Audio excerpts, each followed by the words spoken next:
Welcome to Slow News Day Live. My name is Steve Boykin. I'm in Boulder Creek, California, and joined by my better than your co-host, Glory Jones. It is good to see you. How you doing? I'm doing good. And you're back with us now. Basketball season is tragically over, and yet we have you back. So little Schadenfreude there. I learned a new language this morning. I did, studying for this show. I had to get familiar with German. Normally when people think about Nazis in the Nevada desert, they think about people with shaved heads and prison tattoos and guns and did knock off cigarettes and shit like that. But in the 60s, there were different Nazis in the Nevada desert. Here to tell us all about him, DNC fraud lawsuit attorney, author, and one of the great thinkers of our time, Jared Beck. Welcome back to the show. It's nice to be here.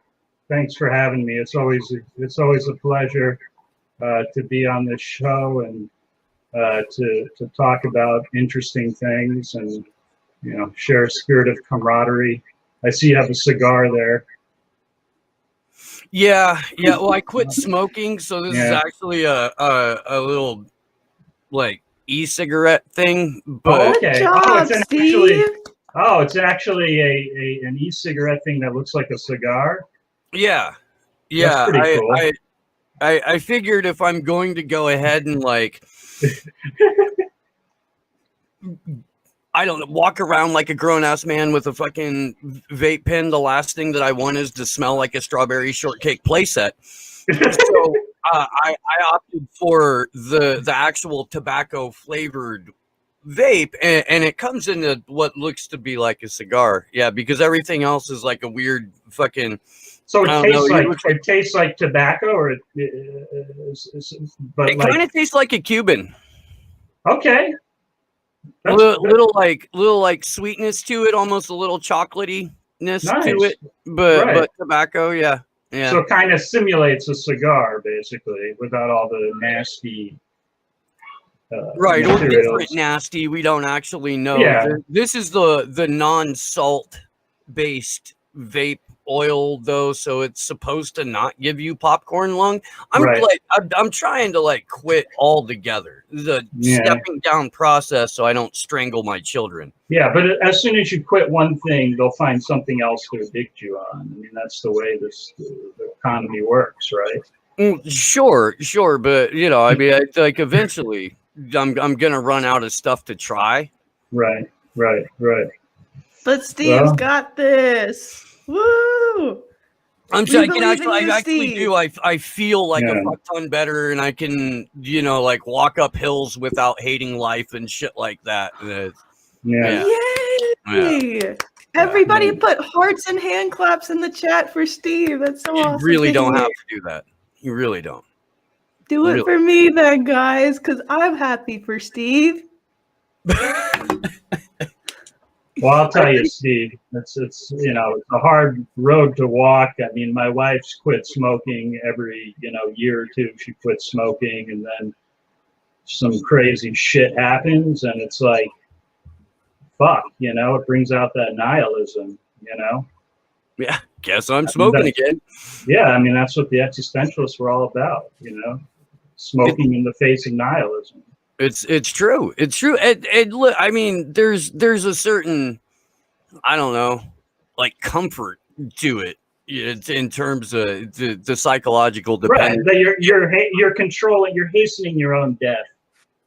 So you're. I think it's a relationship with death. That's what makes it such a uniquely addictive and culturally significant phenomenon. I don't know that there's anything wrong with it, honestly. I mean, unless you're doing it in front of other people that don't want to inhale it. But if you're, I mean, I'm not trying to convince you to smoke. I mean, that's the last thing I want to do right now. I mean, that would be counterproductive.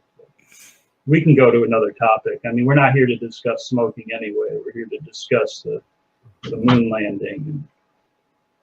I'm happy to discuss anything, though, quite honestly. I mean, I enjoy the free flow nature of the show, which I think is good. before I was so like consistently interrupted with phone calls this morning. Love you guys, by the way. I do.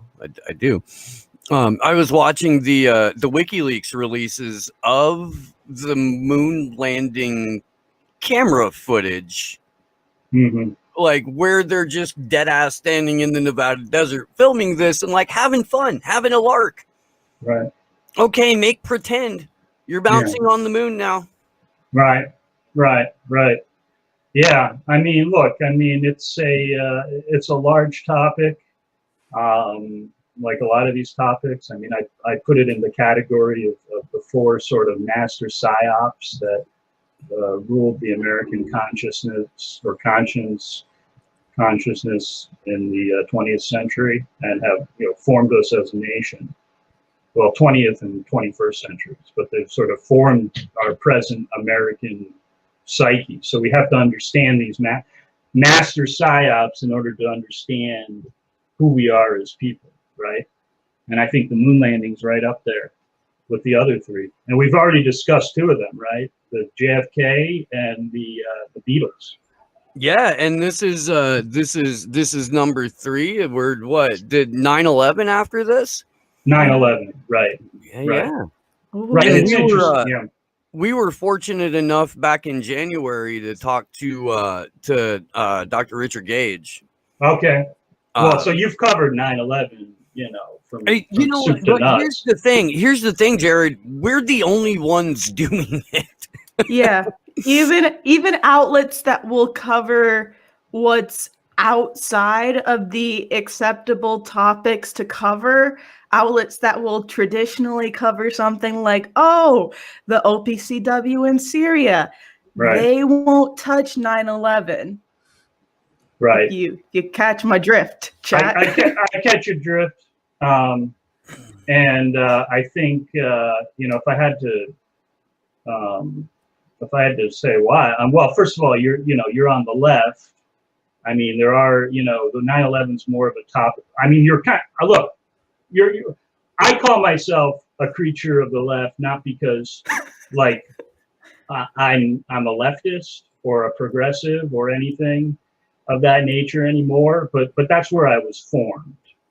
Okay, that's where I was incubated. Okay, I was incubated in upstate New York at a certain place in a certain time in a very, democratic political environment. Although the small town I grew up in outside of Albany was Republican majority, not by much, but Albany itself, I mean, this is, the capital of New York State, okay? Yeah. And not to mention that upstate New York is the domain of Woodstock and the Deadheads and, the fish and the, you know what I'm talking about. All the way up to Burlington, Vermont. Man. And, I just got shit on by Bread and Puppet. Okay. They wouldn't come to our protest. A like forged in the 60s performance art protest troupe that incorporates puppets would not come to our protest because it's for Julian Assange and they have the Trump derangement syndrome. Yeah. Well, the Trump derangement syndrome. Yeah, fuck you, Bread and Puppet. You're doing a disservice to the youth. Well, Trump derangement syndrome is a very unfortunate thing. I mean, it's claimed many a good soul. What can I say? It really has. But the thing is people are either incubated on the left or they're incubated on the right. I mean, they may get to the same place eventually, and if they're smart enough and open-minded enough, they usually do. But it still kind of plays a role, sort of, in this. At least, is my observation, is that for some reason, 9/11 is less something on that people who are, of the left want to talk about than people of the right for some reason. And I think it's just, I think the problem is that the right kind of grows from a suspicion of government, and the left grows from sort of a desire to help one's fellow man or woman. And because of that, the left has to sort of believe that human nature is not that terrible. So the fact that the government fucking attacked us on 9/11 just fucking shocked and awed its very own people in broad daylight. It's just, I think it's too horrible for anybody who believes that, a decent government is possible. It's just too horrible of a thought. We don't want it. We just want to shut that one out. I mean, it's too horrible of a thought. Now, on the right, people don't want to talk about the moon landing because they tend to love the freaking Space Force and the, American #1. Yeah, we got to the moon with all that, good old American. We won the space race. Yeah, exactly. And that's the right-wing sort of nationalism. And that's why these psyops are so interesting, because they speak differently to different parts of the population depending on what they're intended to do.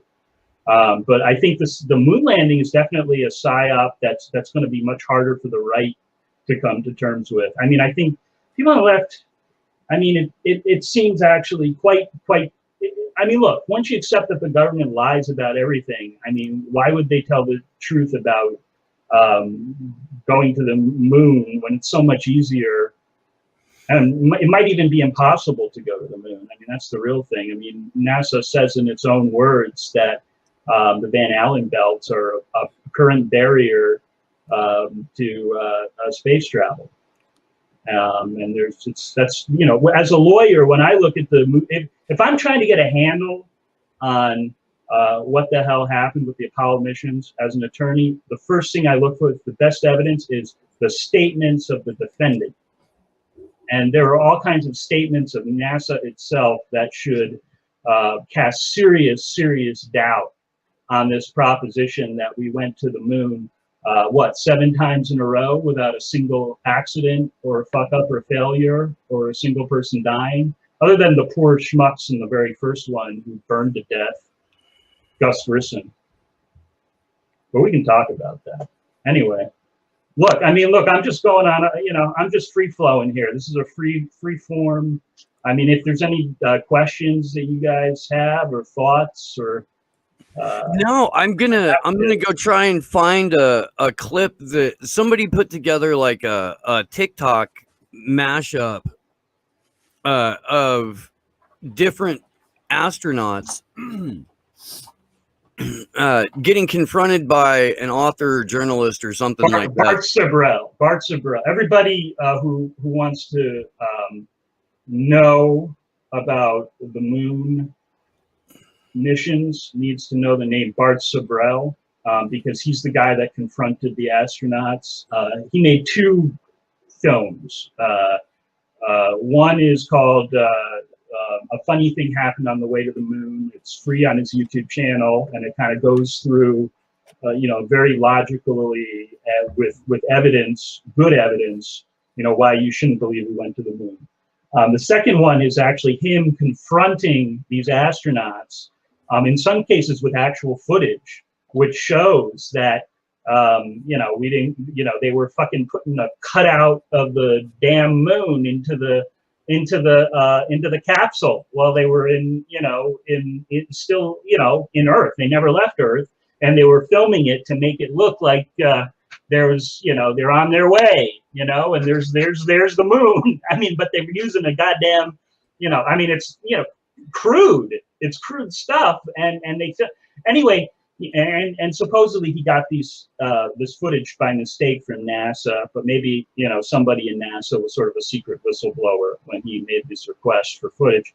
In any case, you need to watch, if you haven't, you need to watch the films by Bart Sibrel, and I assume that's what you're going to show, because from my angle as an attorney, it's very valuable to see how witnesses react when confronted with unpleasant statements or propositions. That's, in fact, what the whole principle of cross-examination is. The jury gets to look at the demeanor of the witness under cross-examination. And, Buzz Aldrin fucking punching Bart in the face is not the kind of reaction you'd expect from an astronaut who had actually been to the moon and some nut job was telling him you hadn't. It's what you'd expect from somebody who is troubled mentally, and you've triggered them. So I dropped that in the element, Josh. I don't know what the whole process is, but yeah, it's a fucking it's like, I don't know, it's like a minute and 48 seconds of him going up to basically everyone involved, and it'll show what mission they were a part of, and their individual reactions to being approached by an author saying, hey, so I would like for you to put your hand on the Bible and swear to God that you went to the moon. Can you do that? Yeah. That's all I want you to do. If you did, and Neil is like, this is Neil Armstrong. He's like, I know exactly what scene you're talking about. They're in like an elevator, and Neil Armstrong's like, knowing you, Mr. Sibrel, that's probably a fake Bible. Yeah. Like, he's so pleased with himself. Like, he's been thinking of this for his fucking, because this guy really pisses them off. I can tell you. He's pointing the finger at these like American deep state, idols par excellence, and he's also kind of he's a dickhole. Yeah, I mean, he's not particularly polite about it, but he shouldn't be polite about it. He explains this many times. I mean, he loved the moon landings as a child. Okay, he was in, it was like a lot of kids who grew up with that. It's a little before my generation, but my uncle was worked for a contractor on the space shuttle program, and I remember he brought me a little miniature, it was called the Enterprise or something, and I kept it on my bed mantle with other knickknacks, but I was very proud of that thing, so I can imagine people who grew up watching it on TV. I think Sibrel's father was an engineer or something. Okay, captured a lot, and then to find out, to really look at the evidence like this guy and conclude justifiably, I believe, that the thing was a fraud. Yeah, why would you be polite to these people? I think he's totally within his rights. Right? You ruined my childhood. You lied to everybody. You took billions of dollars that, we don't know what you did with that. What are you and you're so fucking sanctimonious about it is the real thing. It's like, and when how dare you accuse me of lying? when we come back, little peasant. When we come back from the clip, we can talk about like the origins of NASA, and then maybe we can just kind of go from there. Sure. But Josh, if you're ready to roll that, go ahead and roll that. And again, man, I'm not personally saying one thing either way at this point. It was a hoax, but just ask yourself if it's the right below that. It's the God damn it. It's the TikTok video. I can see it. It's the vertical fucking. Okay, there we go. That thing right there. Yeah, that's the thing. Tight ship here at Slow News Day. Tight ship. We do it live. You're the one who said you walked on the moon when you didn't. Calling the kettle black if ever thought of saying on you for getting it away from me. You're a coward and a liar. Wait, if you had been to the moon?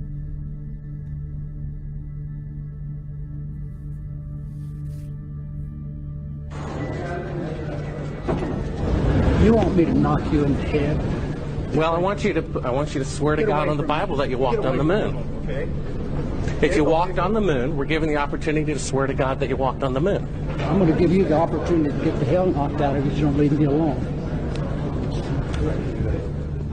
So why don't you just put the end to the record in the argument and put your hand on the Bible, swear to God you walked on the moon. Mr. Sibrel, knowing you, that's probably a fake Bible. Well, you're talking to the wrong guy. Why don't you talk to the administrator in NASA? We're passengers. We're guys going on a flight. Of course, I don't hit people, but you're going to be on the deck unless you get... I'm heading out. I appreciate it. Get the hell out of the clubhouse. Well, take your stuff and get the fuck out. Why don't you quote me and say it's bullshit? When the shadows in the wrong place, I don't give a damn about all that shit. Of lunar orbit being falsified. Being falsified? Correct. We've got an unedited tape from a source at the Johnson Space Center. Totally nonsense.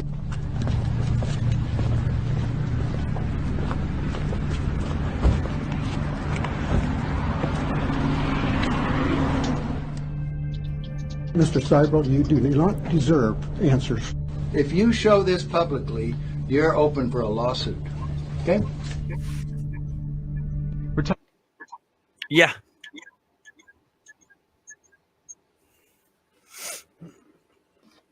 Knowing you, that's a fake Bible. Knowing you, Mr. Sibrel, that's a fake Bible. Whoa, you got him, Neil. You genius. The dude who just put his whole ass face right in the camera and walked off is my favorite, though. It's my favorite on that whole clip. He just walks up and Yeah. Another good thing to watch is if you want raw evidence is there's a press conference that three of them have after the famous one where Neil Armstrong plants the flag and all the one large step for mankind bullshit. But it's like it's like this press conference. You think they were being like put on trial for something. I mean, they are so nervous. They're all sweating bullets. They can't answer basic questions about anything. I mean, and at one point, one of the guys goes off script, and you actually see Neil Armstrong like elbow him, like, oh, don't say that. You're not supposed to be able to see that because you were up in the doohickey up there and not on the ground with us. So, oh yeah, I forgot. The kind of shit. But so I mean, Sibrel goes through this. There's a book, Wagging the Moondoggy by Dave McGowan, who also wrote about Laurel Canyon, which also goes through the entire hoax and why it's implausible or impossible that tin can wrapped in foil could have you know what I'm talking about, right? Fucking duct tape and I mean, yo. And it didn't have any fails either, like 7 times. I mean, fucking, I mean, at least with the Elon Musk, and I don't want to get into, the legitimacy of SpaceX or anything like that. But I mean, SpaceX is a digital surveillance program and nothing else. Yeah, I mean, that sounds about right. But I mean, you have at least, the things blow up every so often. But you have to realize this was a thing that had never been tried before, going all the way to the freaking moon. And if you actually work out the math, it's a really fucking long distance away. I mean, this isn't like, this isn't easy stuff, okay? It's not like going from Naples, Florida to Naples, Italy. Right. Right. But beyond that, there's these things called the Van Allen belts out there, which are intense areas of radiation that would not only kill the astronauts, but they would melt the electronics. And I mean, this is NASA today saying that in its own propaganda, that we have to solve the problem of Van Allen belts before we get out of lower Earth orbit. I mean, they say that. Which begs the question, real quick, what happened to this magical lost technology that we had in the late 60s and mid 70s? Right. That we cannot recapture now that technology itself has advanced substantially. Well, and that's a big part of it. And NASA says we lost the technology. I wish we could go to the moon, but we lost the technology. There's a guy on video saying that from NASA. So nobody fucking wrote it down. Wait a minute. So that's normally how government agencies work, right? You invest billions of dollars into something and you lose the technology. You just lose it. I mean, that happens all the time. And if anything, the technology should be better. So even if you did lose it, why not just try it again? Right, and not to mention, like, the computer power is what, like, was the same as what you can get at a watch at a Walmart. I mean, that was your maximum computing power to, like, basically make all the complex equations that are necessary for this, like, this little thing. Now, remember, you get once the lander goes on the moon, it's got to come back with Neil and whoever was out there with him. Was it Buzz? Oh, yeah, it was Buzz. Yeah. Neil and Buzz have got to get home. So that little doohickey has to go up. It has to leave the moon, and it's got to magically connect up there with the orbiter. Okay, before they go home. Now think about that. Just think about this, people. This isn't a movie. Okay, this is a real life event that we're told.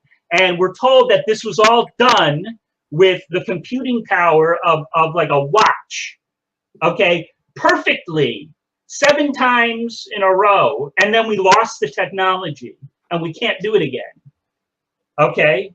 This is what we're supposed to believe. I mean, it's beyond insulting. I mean, this is you know, not even a, you know, but I mean, propaganda is a powerful thing. What can I say? And to get back to your question before the you know, the clips of the astronauts, what was NASA started as? It was a continuation of the German program, which was steeped in propaganda from the very beginning.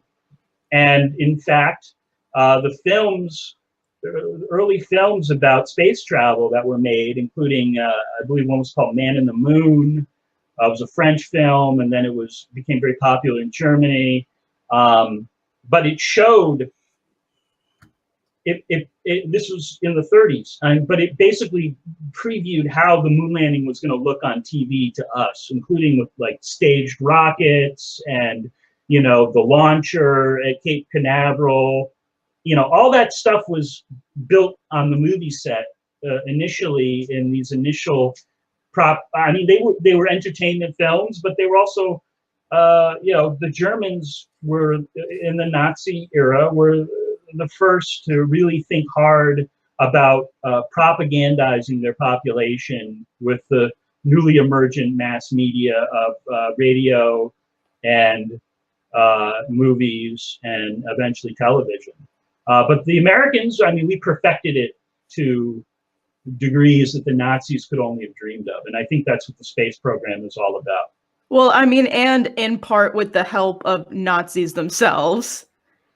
And that can't be understated. We took the Nazis themselves, because why reinvent the wheel, right? Why not take the Nazi scientists who already had these projects going and bring them over to the US and have them do the same thing here? And in fact, that was the birth of NASA. Werner von Braun, okay? The same dude who was, you know, running Germany's space program, missile program, was imported with all of his men were imported as a part of Operation Paperclip and deposited in the US to start our own space program. And he knew that going to the moon was an impossibility because he wrote about it. And you know, from the angle of physics, that it would just require too much rocket power, and therefore the fuel alone would make the, you know, unless you could like come up with some enormous structure, you wouldn't be able to get out of the Earth's atmosphere. So I think he was focused on the propaganda aspect from an early day. I mean, I don't buy that like Kennedy and Nixon were sort of, you know, just, you know, Kennedy made these promises to go to the moon without really realizing, you know, whether it could be done. And then NASA had to sort of like fulfill the promise, but couldn't do it. So they came up with I think everybody knew from the beginning, because it's vital to national security to know whether you can go to the moon or not. I mean, they knew from the beginning, and they figured that it'd be an extraordinary psyop to run on the population to actually convince not only our population, but the world population that the Americans had done something extraordinary, which is put someone on the moon. And I think, and you know, the Cold War was largely a propaganda war. I mean, that's what made it the Cold War, right? Is that it wasn't so much about physical battles as about propaganda. And I think this was an extraordinary propaganda move by the US. But it may come back to bite us. It may come, you play with fire, you might get burned. So we can get into like Jim Webb and all that shit if you want to, or like the thing that always gets brought up whenever we talk about an event of this scale, and the sort of fallback that you know, doe-eyed careerists who may report on the OPCW leaks but won't go anywhere near 9/11, for example, always fall back on is how do you pull something like that off? How do you enact a false flag of that scale? Because I mean, they had thousands of people put to work on the space program. There are budgets for it. There are fucking line items for where that money went and for the equipment that was purchased, and people were trained on how to do this, that, and the other. So how does a psychological operation of that scale get pulled off when you know you've got something to deliver and a lot of moving parts and a lot of people who could fuck it all up? Need to know basis. I mean, you restrict the number of people who actually are given direct evidence that the thing is a scam, and you put those people under significant surveillance and monitoring for the rest of their lives. And if you think about it, well, how many people are going to fall in that category? Because what exactly, let's say you're trying to stage the moon landing, you want to keep that category to a minimum, no doubt. I mean, you don't want a lot of people running around with evidence, because that just makes the psyop unstable. But how many people do you really need? I mean, you need the so-called astronauts, right? Because they're actually going to be doing the walking and talking, the acting. Yeah. As far as the you're going to need some people on the cameras, and you're going to need some people in the editing room. What about the control room and everybody that stands up on command to applaud and cheer? Oh yeah, well, but they're being fed data from somebody, right? I mean, their instruments are receiving data. So obviously, if you've got a system like that, the control room system has to have, you have to have the ability to feed data into all of its receivers, because you have to have the ability to run simulations. And I'm sure the control room is running all kinds of simulations all the time. So as long as the guy, so maybe the guy who is sort of in charge of simulations, maybe one of these people, or the guy that pipes in data to the control room. But like the control room itself could be totally in the dark, because they're just looking at screens of data. So as far as they know if your guy in charge of piping in the data is piping in data that looks like reasonable data to the control room, I mean, they're going to be fine. I don't think you're going to need to have any of those guys or girls be in the know. Is there really anybody else? I mean, all the other contractors and subcontractors for NASA are building shit. So what? I mean, so you built a camera. That's not evidence that anyone went to the moon. And in fact, the Hasselblad camera is a significant piece of evidence that they didn't go to the moon, because the damn thing doesn't have a viewfinder. Okay? Think about that. You're taking all those beautiful pictures without a goddamn viewfinder. I mean, some of the best evidence on why we didn't go to the moon is actually by professional photographers who have looked into the pictures, looked into the camera and the Hasselblad, and I mean, really chase that down that angle, because we have a lot of pictures that are supposedly from the surface of the moon, but when you look at these pictures, there are letters on certain rocks. There are shadows that appear to come from artificial lighting. So I would think that the people involved in sort of the set, but so it's a small movie. Okay, it's a small film crew basically, and some guy who's sort of, running data to the controllers. That's not a lot of people. You can keep those guys pretty. I mean, it's not that big of an operation. I would think that many conspiracies in the world have been pulled off with more people in the know than in this one, because this was, and remember, this was a brutal organization that was going to get its way. And I do believe Gus Grissom was bumped off because he didn't like what was going on. He didn't want to be a fucking, puppet, and his moral sense kicked in. He took it out on his superiors at NASA by saying, I don't think this thing's capable of going to the moon. And the next thing you know, there's a goddamn fire and he's wiped out. And but that's the way it works, right? So in 1961, Sputnik went up, right? Mm-hmm.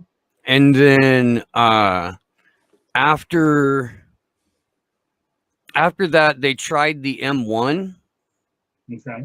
The Soviets tried to send manned flights into space, and they tried with the M1 rocket. And at this point, the Soviets are literal light years ahead of the U.S. in terms of the space race. And in the span of 8 years, not only did the U.S. beat the Soviets in terms of spaceflight technology that they would go on to lose forever, because again, nobody at NASA thought to write down how to go to the moon.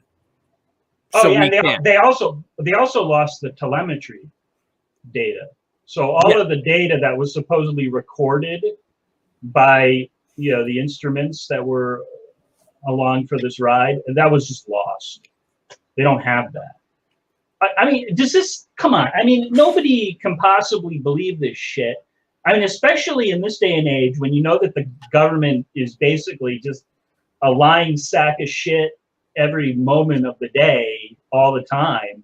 I mean, why is it shouldn't, see, the problem is people, and this is why it's such a powerful psyop, much like the Beatles, by the way. I put this in the category of the Beatles psyop. I think, JFK and 9/11 share certain things in common. But this one shares things in common with the Beatles because I think it went, it got us at a spiritual level.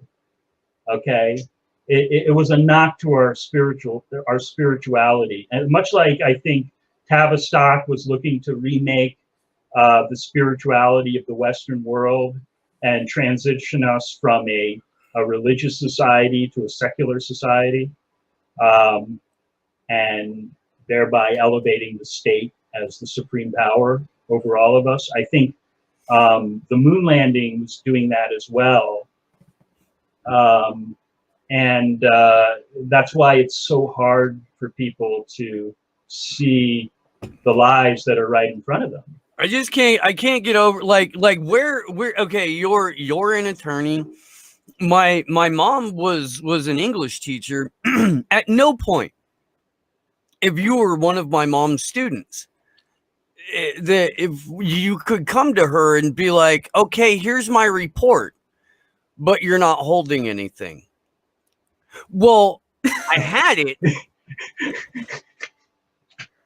and I can show you a tape of the conclusion of the report, but I can't provide any of the paperwork, and I can't show you any supporting evidence. And in fact, all of the instruments that I used to determine my conclusions, I'm not real sure where I set those. I think I saw my dog running down the road, something in his mouth. It might have been the telemetry instruments. I'm not sure. Was it a Soviet dog? Right? We're cool. I get an A. And she would be like, no, I'm sorry. You did not, in fact, give me anything. I can't grade this. Well, that's what you're getting at is one of the great, another, thing here is, let's assume that all the shit had been lost. Wouldn't that have triggered like the most, rigorous of audits of what the fuck happened to the goddamn data? You would hope so. Yeah. Where's the Inspector General? Rivera in Al Capone's vault. Right. Isn't that one of the great like tragedies of scientific, the mankind's scientific endeavors of all time? That the data for our greatest accomplishment was lost. And I would be fucking pissed if I'm like some hyper patriotic, like Cold War hawked up high level politician or some shit, and they somehow lose the technology and the records that allow us to make it to the fucking moon and beat the fucking Soviets. Like, regardless of the science, if I hear that we make it to the moon and beat the Soviets in doing so, and we lose all that shit, I'm going fucking ape shit. I'm like, how the fuck? You're not just gonna be like, oh well, everybody has a bad day. Sure, the Chinese don't have it, and they're going to the moon with our data. I mean, should we be panicking here? Right? Right? Us from the moon with lasers and rockets.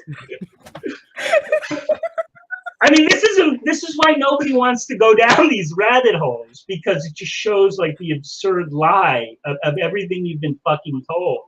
Okay. And look, seriously, if you are one of the people who's getting angry right now, and if you're one of those people who's been watching for the last 45 minutes and you're like, I swear to God, dude, fuck this show. Fuck the guest. I'm giving up on the internet. Just ask yourself, why aren't you spearheading the investigation to recover the lost data that allows human beings space travel? Yeah.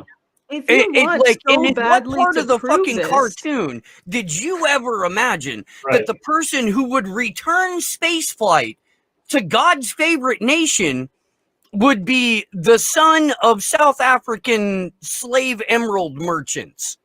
Like, where's that in the script? Show me that part. Like, if you want so badly to prove this, then you should be working the hardest to ensure that there's like a proper investigation, some type of audit. So, you can fend off all of us crazies. So you can get some receipts to show like all the crazy people over here. But no, instead it's just, oh, we gotta trust the government. Like, we can't even properly audit a fucking election. Yeah. I mean, look, this is a tough one. I mean, the people are going to be really reluctant to let this one go, like they are with the Beatles, and it's sad because I think it's going to look when the story is written about how the American empire fell apart and what was. I mean, this is going to be in one of the leading paragraphs that this was an empire that was so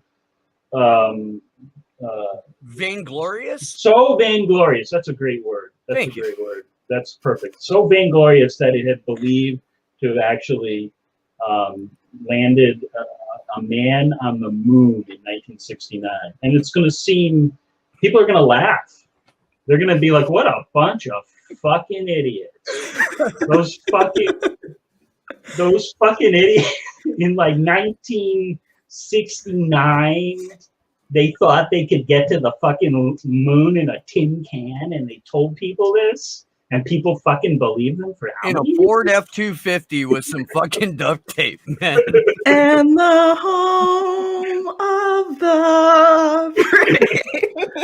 They're gonna look at it. Yeah, I mean, seriously, that's what's gonna have. That reaction is gonna be commonplace, and it's sort of sad, but that's the direction we're going in, and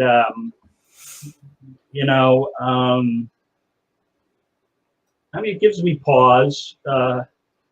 But at the end of the day, I think part of the larger struggle is sort of coming to terms with these issues and finding a way to deal with them. I mean, if humor is the way to deal with it, so be it. If anger is the way to deal with it, so be it. But sort of not engaging with the facts or saying, "Wow, you're just a stupid conspiracy theorist. You're a nutcase." I mean, it's getting past the point of that being tired at this point. I mean, if you haven't, I mean, every once in a while I look back at Twitter where I haven't been allowed to post in years, and it just is more and more of a ridiculous echo chamber populated by algorithmic seeming accounts with no evidence of human except for the people that get banned now on sort of a daily basis, right? So we're heading towards something, is I guess what I'm trying to say. We are heading towards like a consciousness. Don't look for the consciousness to emerge on the social media, though. The consciousness is the reaction to the social media. And it's going on, in real life and not in this fake fucking life that they've created for all of us. And they've been busy creating for us since, at least the 60s and actually well before at the birth of television. And the moon landing was part of that. It created our world. It created our movie world, right? How many movies depend on the concept of space travel and capture our imagination? I mean, they still can't get over fucking Star Wars, right? I mean, goddamn, the franchise that never dies. I used to love, and I wish it would. I have a lightsaber in my room. I loved that movie as a kid. I mean, that was like my life. I had all the little figures, but now it's like, talk about like oversaturation of something, right? But it all stems from the concept of space travel, right? Nothing will be Empire Strikes Back. Yeah. Pre-space flight sci-fi was how you got your kids to shut up, how you got your kids to read. Like, I know a number of people that grew up in the 50s and 60s, and they're like, yeah, if it wasn't for fucking comic books or fucking Asimov, I wouldn't know how to read. Bro, yeah. Dragon Ball Z, Evangelion. Yeah, it's true. I mean, it's stifled it's stifled us creatively, and I think it's also stifled us, scientifically. I mean, like bad science, throwing out like bad fucking. Look, I'm not going to take the implications of what the moon landing tell us about the nature of our universe. I mean, those are pretty significant, and that's a whole discussion. And a lot of people take that journey from the moon landing right to flat Earth. They go right from one to the other. They're like, well, it turns out that we can't trust NASA. Okay, the only pictures of the Earth as a sphere come from NASA, so I'm going to disbelieve NASA and I'm going to go right to the flat Earth. I don't know that you can make that logical leap right away, but I understand why people do. And I, personally, I take a dim view of the scientific establishment nowadays for a lot of reasons. So my mind is, fairly open to the possibility that we've been lied to about the whole fucking kit and caboodle. Do I need to organize a fucking meeting with like me and you and Dave Weiss and Ben Balderson, and we'll all get in a fucking car and we'll drive to Crow's fucking house and then have Corbett like lead us in campfire songs about the flat Earth? Because that sounds like a really fun time. And probably like an unlikely fucking buddy cop movie for some reason. Where's Corbett's house? I have no fucking idea. No clue. Okay. No. Yeah, I don't really leave my house too much these days. I'm kind of in like a perpetual state of the, paranoia and suspicion. So I prefer to like, but I mean, I'm not opposed to that. I mean, if you want to arrange something, an internet movement for let's bring Dave Wise to the Beck farm for a flat Earth convention. I mean, look, at the end of the day, these are very, very big topics that people have been thinking about for a long time. This show just got kicked off of YouTube for saying Dave Weiss's name out loud too, like 3 times. Really? I don't know. Probably. We'll find out. Fuck off, Kevin. I don't give a fuck. Fuck YouTube. Yeah, I mean, wow. Sorry to completely derail. No, I was just saying, look, it's these are big topics that people have been contemplating since there were people, and I don't know that we've reached the end of that contemplation by any means. And I think, if anything, what's going on with the pandemic shows us that a lot of these people who claim to be scientists are really nothing more than pure propagandists that are spouting things for profit. I mean, they're doing it right in front of our face, right? And we should be skeptical when the establishment scientific line is shoved down our throat, and we should be open-minded. But I think that, getting back to the moon landing, this was very much a psyop that was meant to, I think Bart Sibrel referred to it as a positive psyop, in the sense that it wasn't aimed at like killing people or a person like certain of the other psyops, but it was aimed at sort of building up a certain sense of accomplishment in the American people. But a false sense of accomplishment is a very, I mean, if you tell your children that they're very, very accomplished in a certain area, and it's a total fucking lie, when they find that out, it can be, and is often very psychologically devastating to them. So, you really shouldn't lie to your kids, and, even if it might have the short range effect of making them feel better. And I think the same principle should apply to our government. So I don't know that, just because it was a quote unquote positive psyop, and people did die, I think, in the course of the psyop. I do think Gus Grissom was a casualty. I think there were other people that were bumped off who were inconvenient to the narrative, or potentially loose cannons. So people died. So I don't think it was a totally positive psyop, and I don't think there is such a thing as a positive psyop. I think, the government being in the business of psyoping all of us all of the time is not what the founding fathers had in mind. I mean, it's unconstitutional. You would hope not, but yeah, the moon landing was unconstitutional. I think Ben Franklin and his crew would have totally objected to the concept of the American government pretending to land on the moon if you told him that's what was going to happen. If he found out, he would have said, there's something wrong with this government we designed. Let's get back to the drawing board, because that's not what we want to do. We want to have a, but maybe he would say, like he told that lady, you didn't keep the republic, obviously. You done fucked up at some point. We gave you a decent constitution, and y'all, fucked it up. I'm not so sure about it. I think I think the rating of our constitution is actually quite low in the final analysis.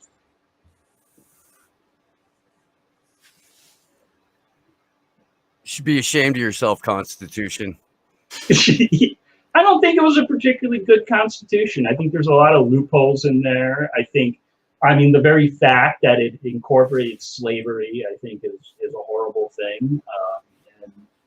So right from the get-go, it was flawed. It wasn't true to the principles of the Declaration of Independence at all, which talks about, humanity, full stop. It doesn't talk about slavery in the Declaration of Independence. So why did the Constitution have slavery in it?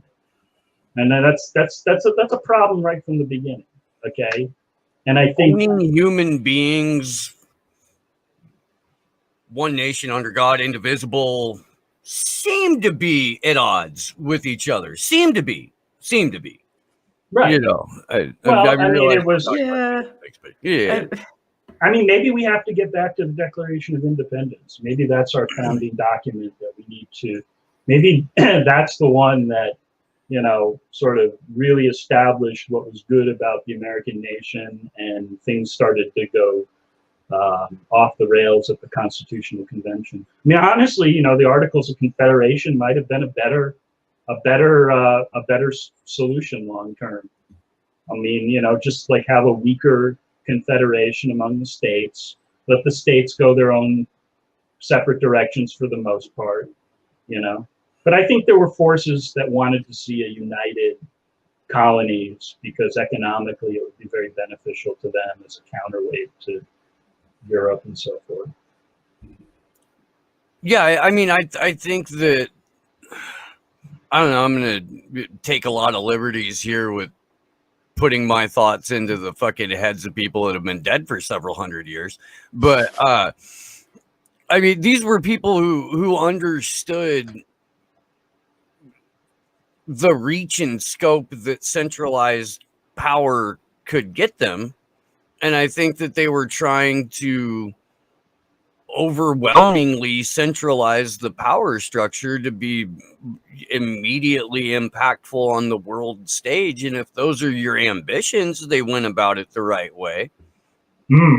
You know, if your ambitions are to make a sustainable place for the people that live there, they went about it the dead ass wrong way. But if your underlying goal is conquest, yeah.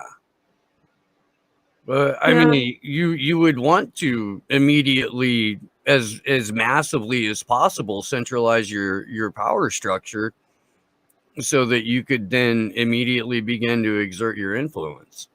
I mean, I guess one thing at least that you can perceive them as being able to recognize is not necessarily with the Constitution as with the Declaration of Independence, but the need to kind of overthrow your government and overturn everything every couple decades or so. That's something that you could at least perceive the founding fathers to have picked up on via reading their work in something like the Declaration of Independence, not so much the Constitution, because that's kind of enshrined in our system, you know, something which has various loopholes and quite literally even further entrenches slavery within our system with the 13th Amendment, because it legalizes slavery as long as it's prison labor. So, yeah.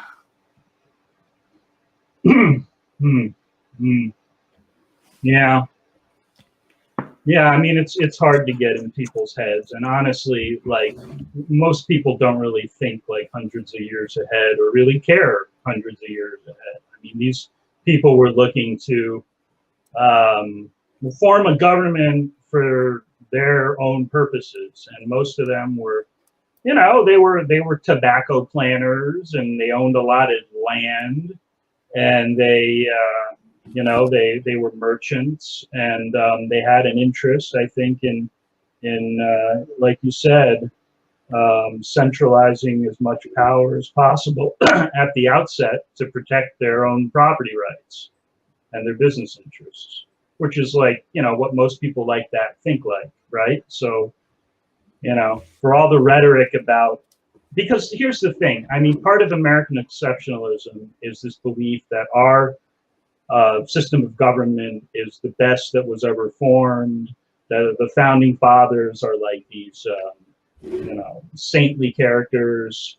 I mean, this is at least the way the narrative was told, you know, for a while. Jesus, but even massive statues to them. Right, and then even now with sort of the, I would call it the new neoliberal take on it that dominates the media. What you still have Broadway plays like this Hamilton that comes out, and it, you know, it makes them the subject of a Broadway play and tries to, turn them into, superstar rappers, and the concept horrible fucking rappers, by the way. Lin-Manuel, if you're watching this, your singing voice is fucking garbage. I mean, but the thing is like, it's the new way of deifying people, right? I mean, and so I think the deep state is behind that play, and I think that the same attitude is present, and maybe this is an unhealthy attitude to have. I mean, who gives a fuck what the founders of this nation wrote back in 1776 or thought or cared to do? And yet that's what our Supreme Court jurisprudence has been based on in large part, with the rise of originalism, which I think is just an insane philosophy to apply in a court. Yeah, can we jump onto that tangent for a moment? Sure. Because we've got, I believe, more originalists on the federal bench level now than at any point ever, and that includes the original federal bench. Mm-hmm. Mm-hmm. Yeah. Right now, I mean, right, because originalism as a doctrine is not something that was really perfected until Robert Bork. And Bork was one of Scalia's sort of his main men in the legal circle that he ran in, and it was propagated through something called the Federal Society. So if you wanted to have if you want a Supreme Court seat in this day and age, and you want to go up, through the red team as opposed to the blue team, okay, you got to join the Federalist Society, all right? And what is the Federalist Society? It's basically a club that was formed at the University of Chicago Law School in the 1970s. And one of the things it's devoted to is to, indoctrinate you into believing that when you interpret provisions of the Constitution, you need to understand the original intent of the founders above any other interpretive framework that could be applied by a court, of which there are many. And original intent isn't typically what you would do to read a statute. To read a statute, you would look at the plain language of the statute. Okay, not so much what was in the minds of these people, and what. And part of it is why I think federal originalism is attractive to this federalist judicial philosophy, which has come now to dominate the Supreme Court.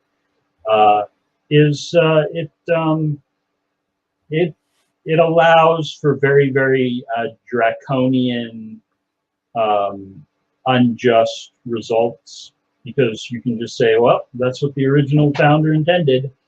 I don't care how stupid or nonsensical or ludicrous this seems. We have to go with the original intent. It gives the judges the power to really exercise their muscle if need be on the court. And the conservatives who use this doctrine, they use it, I think, to get their way when they want to. And then, of course, they accuse the other side of judicial legislation when they use their own doctrines to the same effect. What it's done, and what it's done so well, and this is gross, by the way, what I'm about to compliment it for, it being an originalist in the 21st century is radical. It is judicial activism, but what they've been able to do and how they've been able to position themselves is, since we are merely interpreting the original position, everyone else is a reactionary or an activist judge or is legislating from feeling and emotion, whereas we, who are merely channeling the inner desires of long dead people, are the grown-ups here. Right. It's interesting. The American empire is unique in the sense that, unlike other totalitarian configurations like the Soviet Union, which tended to lionize like its past dictators like Stalin until there was de-Stalinization, or you have North Korea, which lionizes its past dictators. The U.S. uniquely lionizes the founding fathers, and really almost nobody else. And I think that's because it's done in this mostly through the judicial branch, because I think there's this need to propagate the illusion that we're a nation of laws, that it, perhaps isn't necessary in other contexts. But yes, I think exactly what you're saying happens precisely because this country has to justify radical departures from any conception of a constitutional republic that are present in all sorts of ways in our modern state. And it has to justify them. So it can only do so through some sort of myth making that at the end of the day, these principles are consistent with what some long dead person originally had going on in their head at the time. So it's a mystic sort of reasoning, and that's where a lot of our mysticism comes in, because we're not we're not a country ruled by a divine monarch. We're not ruled by a in sort of the overt communist style of the Soviet Union or North Korea. It's this more like crypto oligarchy dressed up as a constitutional republic, but very much out of tune with what the founding fathers actually did write down in those documents. Very out of tune. I don't think the founding fathers would be pleased with the turn of events. That's my belief. Maybe Scalia knows better. I don't know. I mean, maybe he has a direct line to these people's. Maybe that's why he got smothered by a pillow. Right. In a high, like some high order of Hibernians had invited him to this ranch in the middle of Texas to do some fucking turkey hunting, and he dies with a pillow over his nose. Yeah, I think Scalia was bumped off. I think Linwood is right. I think I've been saying that for a while, by the way. I think some people just hated the fucker because of what he wrote in his opinions. He wrote some pretty hateful things. Read Browder versus Colorado, the one about where he goes on a rant about sodomy and gay people. I mean, he had hate in his heart. I truly believe that, and I think there are people that react to people with hate in their heart with their own form of hate, which is to kill them, and I think that's what happened there. So before we try and unpack who the fucking Hibernians are, because I'm pretty sure, isn't it like an Irish organization? A Scottish. Okay, Scottish. Okay. Ancient Scottish order of Hibernians, but it was a lodge that invited. They wear those skirts and they the Scottish kilt, and they play the bagpipes, and I'm sure it was there was. I'm sure he was set up. I mean, that if you wanted, is a famous Highland Scottish name, right? I mean, look, I mean, the guy liked to hunt, I think he was very vain. I think you could probably get him, obviously someone that age who has pissed off that many people probably shouldn't be traveling without a very, very tight security continuum. So it was his own fucking mistake to do that, but maybe he didn't give a fuck. I mean, the bottom line is they called the magistrate judge in that area of Texas, the person who allegedly found the body of Scalia, and the magistrate didn't even basically allowed the matter to proceed without any autopsy, without any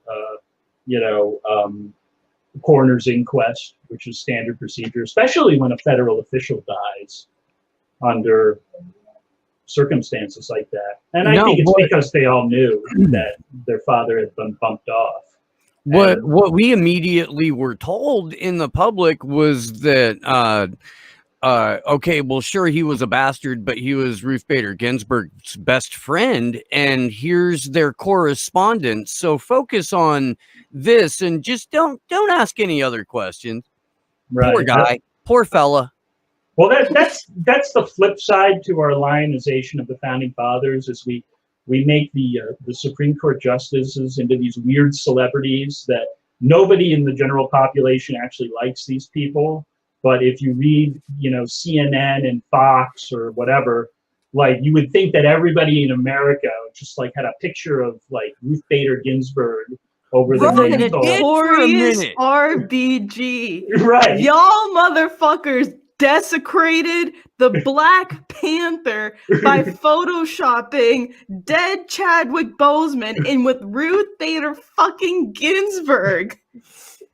There was a cartoon RBG doing Wakanda Forever that like people were passing around like it was momentous. Here's the honest truth about that. I mean, if I go out into the street right now and just ask the first 20 people who Ruth Bader Ginsburg was, nobody's going to know. Okay, and I think that's going to be common. I really think just so few people are even remotely tuned into politics at that level. But it's this myth that is portrayed in the media that the people are in love with their Supreme Court justices, and they try to make them into these lovable characters, even though actually they're not so lovable at all. I think many of them are judicial traitors and have greased the wheels of a really odious state for a long time and have benefited from it.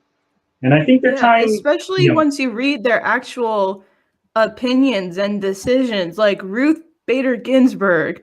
Well, I mean, obviously, you guys in our chat knows this, but like, she was anti-labor, anti-black, anti-indigenous, all that shit. Like, she wasn't some, magical, like, yeah, girl power, fighter for the people. Let me give you a statistic, Lori. Guess how many black law clerks Ruth Bader Ginsburg hired in her entire career as a judge? -8. Close. Actually, very close. One. Okay, she was actually grilled about this at her Senate confirmation, okay, by a senator, and they're like, given your supposed progressive positions, why is it that you've only hired a single black law clerk in your entire career on the DC circuit? And her response was, well, at this high level, I have trouble attracting qualified candidates. I mean, that's always the fucking line they give. Oh, there's just not, I want to hire them. There's just not enough qualified candidates out of it. And then, but I'm going to make a special effort once I'm confirmed to the Supreme Court. Well, she proceeded to hire 0 black law clerks for her entire fucking career on the court. So I'm sorry. I mean, total fucking hypocrite, that woman. Total illustration of everything that's hypocritical and wrong with these people. I mean, and it's as a lawyer, it's an embarrassment. I've done 3 petitions to the Supreme Court in my career. I've never had a petition accepted, but every fucking time I have to spend thousands of dollars just to get the damn petition printed in like this weird format that they demand under their rules. And there's only like 2 printers in the entire country that can do this format, and they charge thousands of fucking dollars for it, and you have to make like a gazillion copies for these fucks because they can't read anything on a screen. And I've never had, it's like the biggest goddamn scam going in our judicial system. Totally denies access of, and they only take like a handful of, they get thousands of cases, and they sit there with their army of clerks, and they only take like a bare handful of these cases. Okay, and it's usually on like stupid topics. Oh, if it's election fraud, not important enough. Election fraud. Oh, the DMC. No, we can't do. Oh, you know, the election. No, we can't take that. We don't have time for that. Let's take a cake about whether a baker has a right not to make a cake for a gay wedding.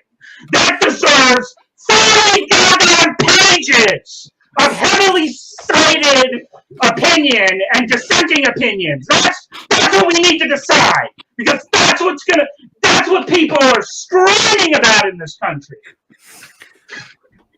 I love everything about today. I thought we go off on these tangents. They're great, you know. I love everything about this. I'm sorry about your ears if that blew up at you. Yeah, I'm sorry, y'all. Worth it. It was so worth it. I'm sorry. I didn't mean to hurt anyone's ears. Just I get worked up sometimes. But seriously, they took the cake on. I mean, you know, whatever you think about, you know, the gay wedding cake case. I mean, don't you think election fraud is a little more important? I mean, personally, yes. I mean, the thing about it, if you're a gay couple getting married, can't you just find another baker to make the cake if this particular baker doesn't want to do it? I mean, I realize but a fucking, you know, fraudulent election, that affects everybody, okay, and the integrity of like the entire society. I mean, it's just so bizarre to me that they pick and choose these cases, and they come up like, you know, they'll do like the most like narrow issues. Yeah. Okay. I mean, look at it in the same lens that you would any other form of propaganda or media, where there are incredibly clearly defined allowable parameters of debate and conversation. Right. And if you step outside of those, you risk tearing the fabric of society. So you never address any of this. What we're doing right now, it's what the show does basically, is intentionally try to tear the fabric of society. But society's built on lies, so it should be destroyed anyway. So the fabric is beyond flimsy. I mean, it's like, it's collapsing all around us right now. I mean, what we need to do is we need to find like the sort of the part of the structure that's going to prevent us from all like smashing into the ground. In other words, what unites us, right? Because everything that the media is throwing at us right now, and by which I mean the mainstream media, is meant to divide, to induce hatred, paranoia. I mean, even at the most elemental level now, we're supposed to fear each other as vectors of this pandemic, and shouldn't like stay 6 feet away from each other. That's, you know, a disease carrying vector in front of you, not a fellow human being, you know, stay away. I mean, it's incredible division that's being promoted. So in the face of this, I think we need to, like, instead of spending our time tearing things up, because I don't think we're tearing things up here. I think we're trying to dig through this mess and find whatever the fabric is that's still remaining, that's keeping this whole thing together. Because if there's nothing there, that's a real scary thought. I mean, I'm a little more optimistic than that. Whether or not the United States will continue in its present form is another story. But I do think, you know, the American people have a good future in front of them. It's just, you know, it's the political structure is rocky for good reason. I mean, given what's happened, given what we've been talking about.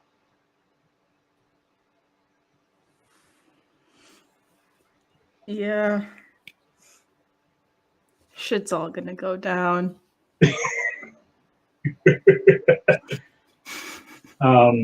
That either sounds like ominous or I don't know.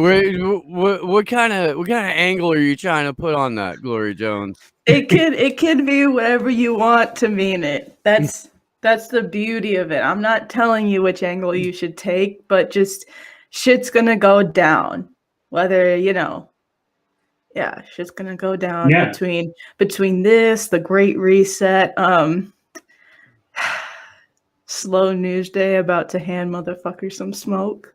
Shit's about to go down. We're about to take this show full time, Jared. I'm taking a little break from carpentry, and until they throw me in a dissident camp or shut down the internet, we're gonna be doing this fucking hardcore, and we're gonna start like. So here's the thing, man. Independent media is built on a really shitty business model, and the really shitty business model that it's built on is the access journalism that has defined what mainstream media has become.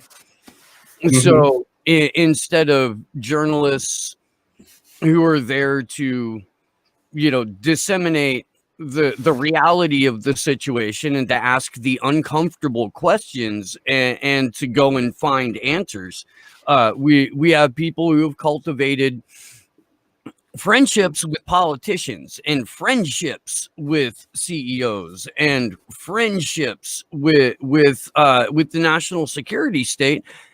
And the media itself has become the national security state. This is filtered down into independent media, where the basic boilerplate for a show is roll a clip of mainstream media, wag your finger at it, have on a slightly more independent politician of any stripe, have the exact same conversation with them that you've had with every other politician. What do we need to do? Oh, okay. Green New Deal. Oh, okay. You're for good things and against bad things. That's awesome. You're my new best friend. I support 100%. Yeah. So let's all donate to this person now. And that's the way that it goes. And there's very few people that are actually like kicking a fucking hole into our fucking crypto oligarchy, where we've got a Congress that acts as the public relations firm for that oligarchy. Nobody's really doing that reporting. So we are. Yeah. Well, yeah, I mean, listen, I mean, this is like the only show I go on anymore. I mean, I really don't, my whatever it is, my views, I don't know that they have a place anywhere else as of now. I mean, and when we filed the DNC case, especially, I mean, we were going all over, getting on a lot of different, mostly alternative media. In fact, all alternative media. The mainstream media blackout, but at the end of the day, the alternative media, like I think what you're saying, and it's true. I mean, a lot of it is it succumbs to this logic that makes it parasitic on the mainstream propaganda and really only reinforces it. So it's just sort of a reinforcement of the mainstream line through alternative channels. And I would get, you see that again and again, and so it's a re, there's no attempt to deprogram people. I mean, I think to truly, as you say, dig at the crypto oligarchy, the first task is you have to deprogram people, right? And deprogramming people is an ongoing effort. I mean, it's not like okay, let's have our deprogramming session today and then we can like talk about shit for real. I mean, it's an ongoing process because all of us are highly programmed. Even those of us who think that we're, above it all, or we've managed to cut the wires, so to speak. I mean, I guarantee you're not. I guarantee that your emotional reactions are still largely determined by your programming, which has been intensive from the time you were born, okay, and exposed to this, extraordinarily thick society of programming that we have going on all the time. And even how we sort of react emotionally, our commonality, our common characteristics as a generation. I mean, those have all been programmed in advance by our controllers, because that's how people are moved in this society. Not so much through physical coercion, although that happens in some cases, but through psychological coercion, through programming.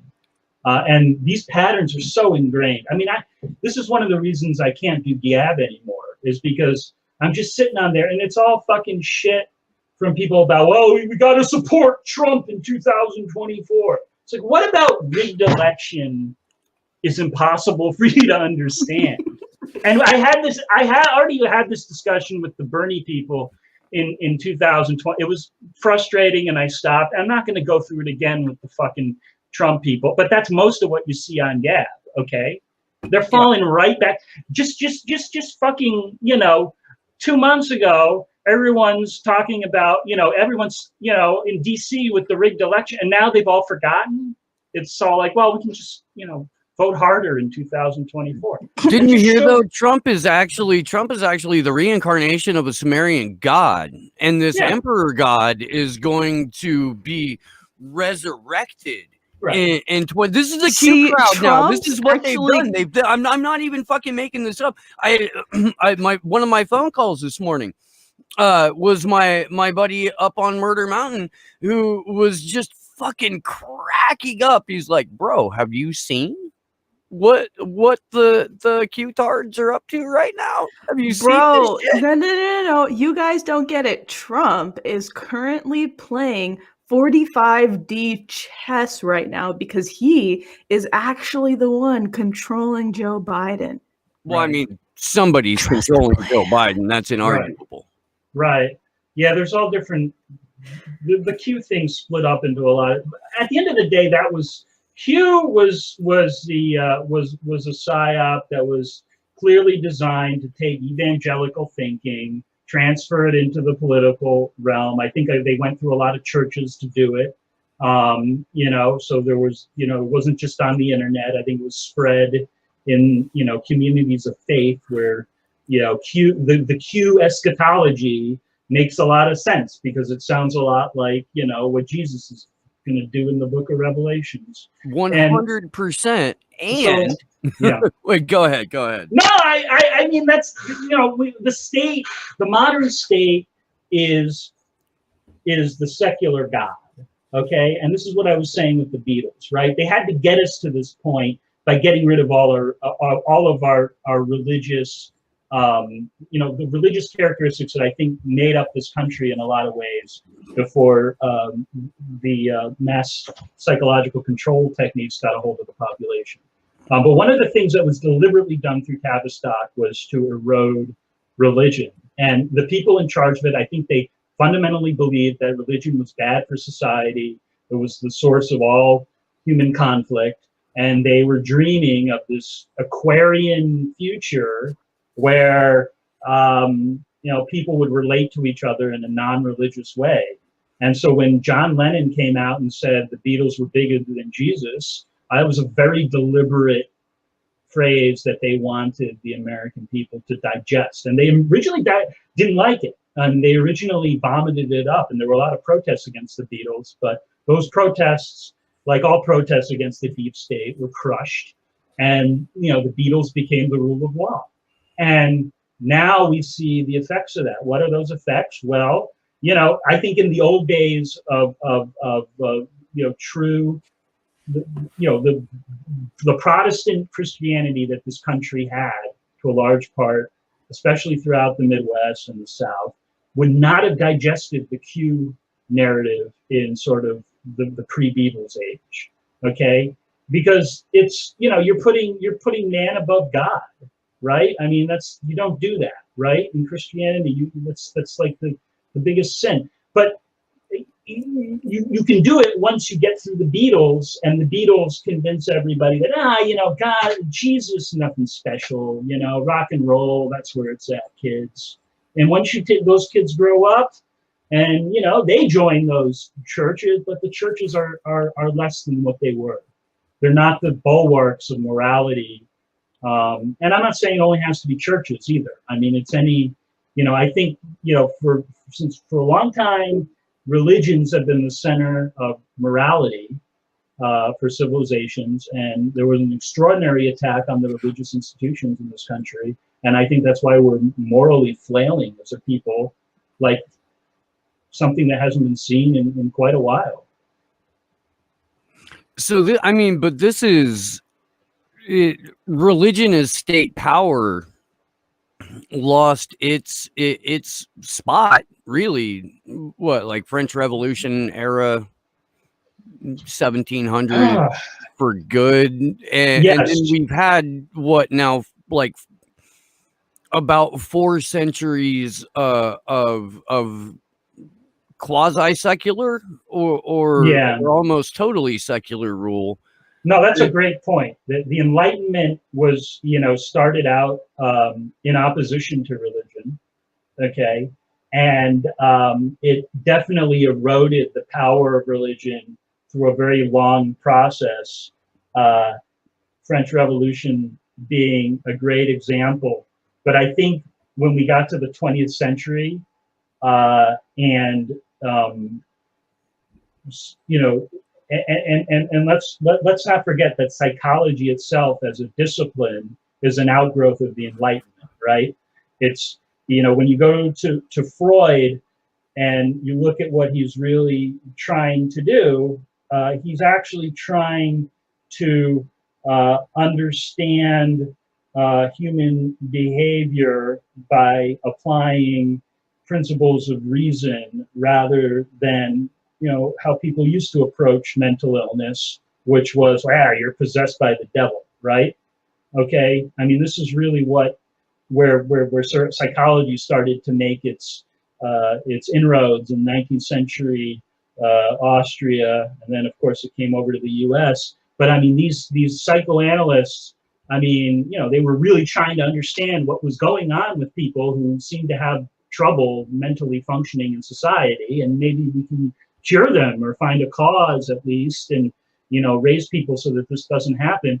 But then, like I think everything in the Enlightenment, it sort of turns on itself, and the scientist gains this incredible ego and arrogance that they not just understand, but they can use their understanding to exercise power over humanity as a whole. And that takes us to Bill Gates, to the present day, who's held up as this person who's going to conquer all of humanity's problems on behalf of scientific understanding. It all comes from this sort of, Enlightenment story that I think that the deep state finally hammered into place in the 20th century and destroyed the vestiges of religion. This is a very religious place. It took us a long time to accept evolution, okay? I mean, the Scopes monkey trial was only in the 1920s. So let's think about that, right? I mean, other people, around the world, especially in the West, in Europe, I mean, when Charles Darwin came out with his findings, people absorbed them, and they're like, okay, this makes a lot of sense. I mean, the schools in this country didn't want to teach that stuff because they saw moral issues with the conclusions of evolution, and they're very, very powerful. And if you think about it, the Scopes monkey trial was in some ways maybe like an early deep state intervention against the fundamentalists. And there's been many since, some more violent, or a lot more violent than the Scopes monkey trial.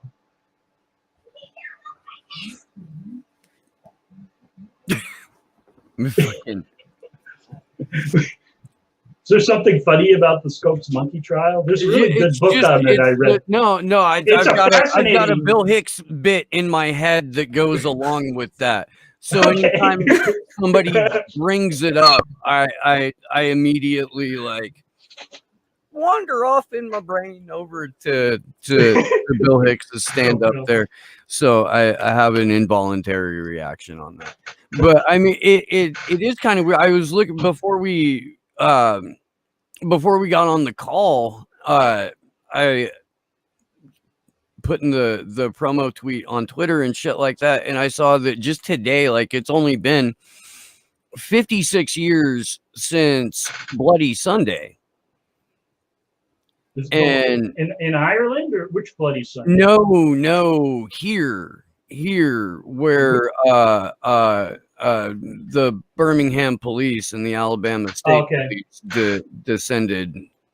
Okay, so where is this where the governor tried to block the entrance to the block the they were what's when they're opening the schools? Okay, George Wallace. Was that George Wallace or was it somebody else? Was he governor of Alabama at the time? One of those segregationists. I don't know. I know it was Bull Connor's moment to shine. Yeah. Okay. Learned about him in a Boondocks episode. Oh, did you? Well, that's where I first learned about him because I was young and watching Boondocks, and the bit was like Uncle Ruckus throwing bricks at people with Bull Connor. I was just like, it was little me, so it was like before I properly learned about him, I was just watching the cartoon at the time, and yeah. It's fucking hilarious, dude. I mean, to be perfectly fair, my children at like 3 to 7 were watching the Boondocks too. Probably shouldn't have been, but they were. They were, because that's the kind of father I am. Get your fucking Huey Freeman early, kid. I mean, Huey Freeman was a retired domestic terrorist at 10 years old, so. That's true. It amazes me that cartoon was allowed to exist. It really does. Like, as a comic strip, it wasn't. He questioned Aaron Magruder questioned 9/11 immediately after. Within the first 5 seconds of episode 1, the main character walks out. He's like, and taps a microphone. Excuse me. Jesus was black. Ronald Reagan was a devil, and the government is lying to you about 9/11. And then the whole bit is like, then the white people at the garden party start freaking out, and they're like, "Oh my god!" And then it turns out it's just a dream. Yeah. But like then throughout the whole episode, you can flash back and see him like this 10-year-old kid with a huge afro just trying to talk to like white adults at a garden party about how like 9/11 was an inside job. And that's the opening episode of the series, and the point being is that, or at least the thing that Huey figures out is that these motherfuckers are rich and they don't care because they got it made. So you can say whatever you want to them, and they're just going to applaud at you. Right. And that's what fucking happens. He's so well spoken. Aren't you adorable? How articulate. No, I'm telling you. Right. Well, I mean, that makes a really good point. It's not just a matter of knowing the truth or even saying the truth, but the audience that you're saying the truth to has to accept the truth. And I kind of think that's where that's where we are now. That's where a lot of the division is in the society. Whether you're talking about 9/11 or whether you're talking about any other issue, right? I want to get the vaccine. Don't get the vaccine. I'm sure there's a lot of discussions like that going on right now. I mean, there are, and there should be. You would, I don't know, dude. It's crazy because the vaccine manufacturers tell you This isn't going to get rid of coronavirus. It may or may not alleviate some of your symptoms. You can infect people for up to 3 weeks. This is the only thing they really aren't coming out and saying is we are the experimental group. We are our stage 2 of the experimental trials, or maybe stage 3. I can't, but but a massive experiment is being conducted on the global human population without our consent. Correct. There's no informed consent. There's no public debate. In fact, public debate is not only discouraged, but it'll get you kicked off of social media. Just yesterday, or as we were like wrapping ABB last night, Vanessa Beeley on Twitter posts, I just got a warning from Twitter about an article that somebody sent me in my DMs that it might contain medical misinformation. Twitter is monitoring my DMs in case somebody sends me wrong think. Are you fucking kidding me? Right. Well, so I would say to this, you know, Twitter is obviously being constructed as a Potemkin, virtual Potemkin village of a certain type of ideology that's tolerated. So just, you know, you have to exit the village. You have to exit the village. You know, go out into some other form. I mean, the problem is that, you know, they've physically isolated us so much from each other that they've left many people with few other options other than to interact through this particular Potemkin village. So, you know, at the, you know, it's like they're part of the experiment, I think, is that they're filtering out a certain number of people that are, you know, believe themselves and for that reason are actually do have no other option than to live their lives through this social media. I don't think that's as high a percentage of the country as it may seem if you're, you know, active on social media. But the effects of the agonizing effects that this woman you're describing would have of having their own personal communications monitored by a, you know, deep state company like Twitter. I mean, the way to get away from those effects is just not use Twitter, I guess I'm saying. You know, just don't do it. I mean, you know, these people, you know, if somebody is like, you know, gaslighting you, the only really thing you can do is get out of their orbit. You know, I guess I really don't have any more answer other than that. You know what I'm saying? We can't really collectively force Twitter to act in a certain way. We can avoid Twitter and recognize it for the demon that it is. I mean, it's a horrible, horrible thing, as is Facebook. And they're monstrous entities, and I think they will be remembered as such, as, you know, just horrible gaslighting tools used by the deep state to, you know, manipulate and torture its you know, part of its population. But I mean, just don't participate in it. I mean, you know. I mean, they are effectively arms of the national security state. Big tech is. And real quick, we have some super rays over on the Rockfin. Thanks for that. We have one. We have a $5 super ray from Sarah Wagner. Thank you, Sarah, for your support. And we have a $10 super ray from Wit to Wit. It says Slow News Day and a bunch of exclamation points. So thanks for your super rays, guys. It's always appreciated. Hell yeah. And look, man, I hate to even like, I don't know, hint at it, but we're definitely going to need audience support going forward because we are going to be doing this full time. And you guys know that, like, I don't like to say nice things about us, but we do some really cool shit here. We do, and we're Whitney Webb's favorite show. So My favorite show too. And Jared Beck. Whitney Webb and Jared Beck. No, so, I mean, really, I mean, you guys are very, open-minded, exploratory, and intelligent in the way you approach topics, which is very rare. And I mean, the reality is, I think a lot of people in the media space, they end up cultivating a certain audience that they feel the need to feed the same sort of hopium type shit to, and they get paid to do it, whether through the Patreon or the crowdsourcing or however.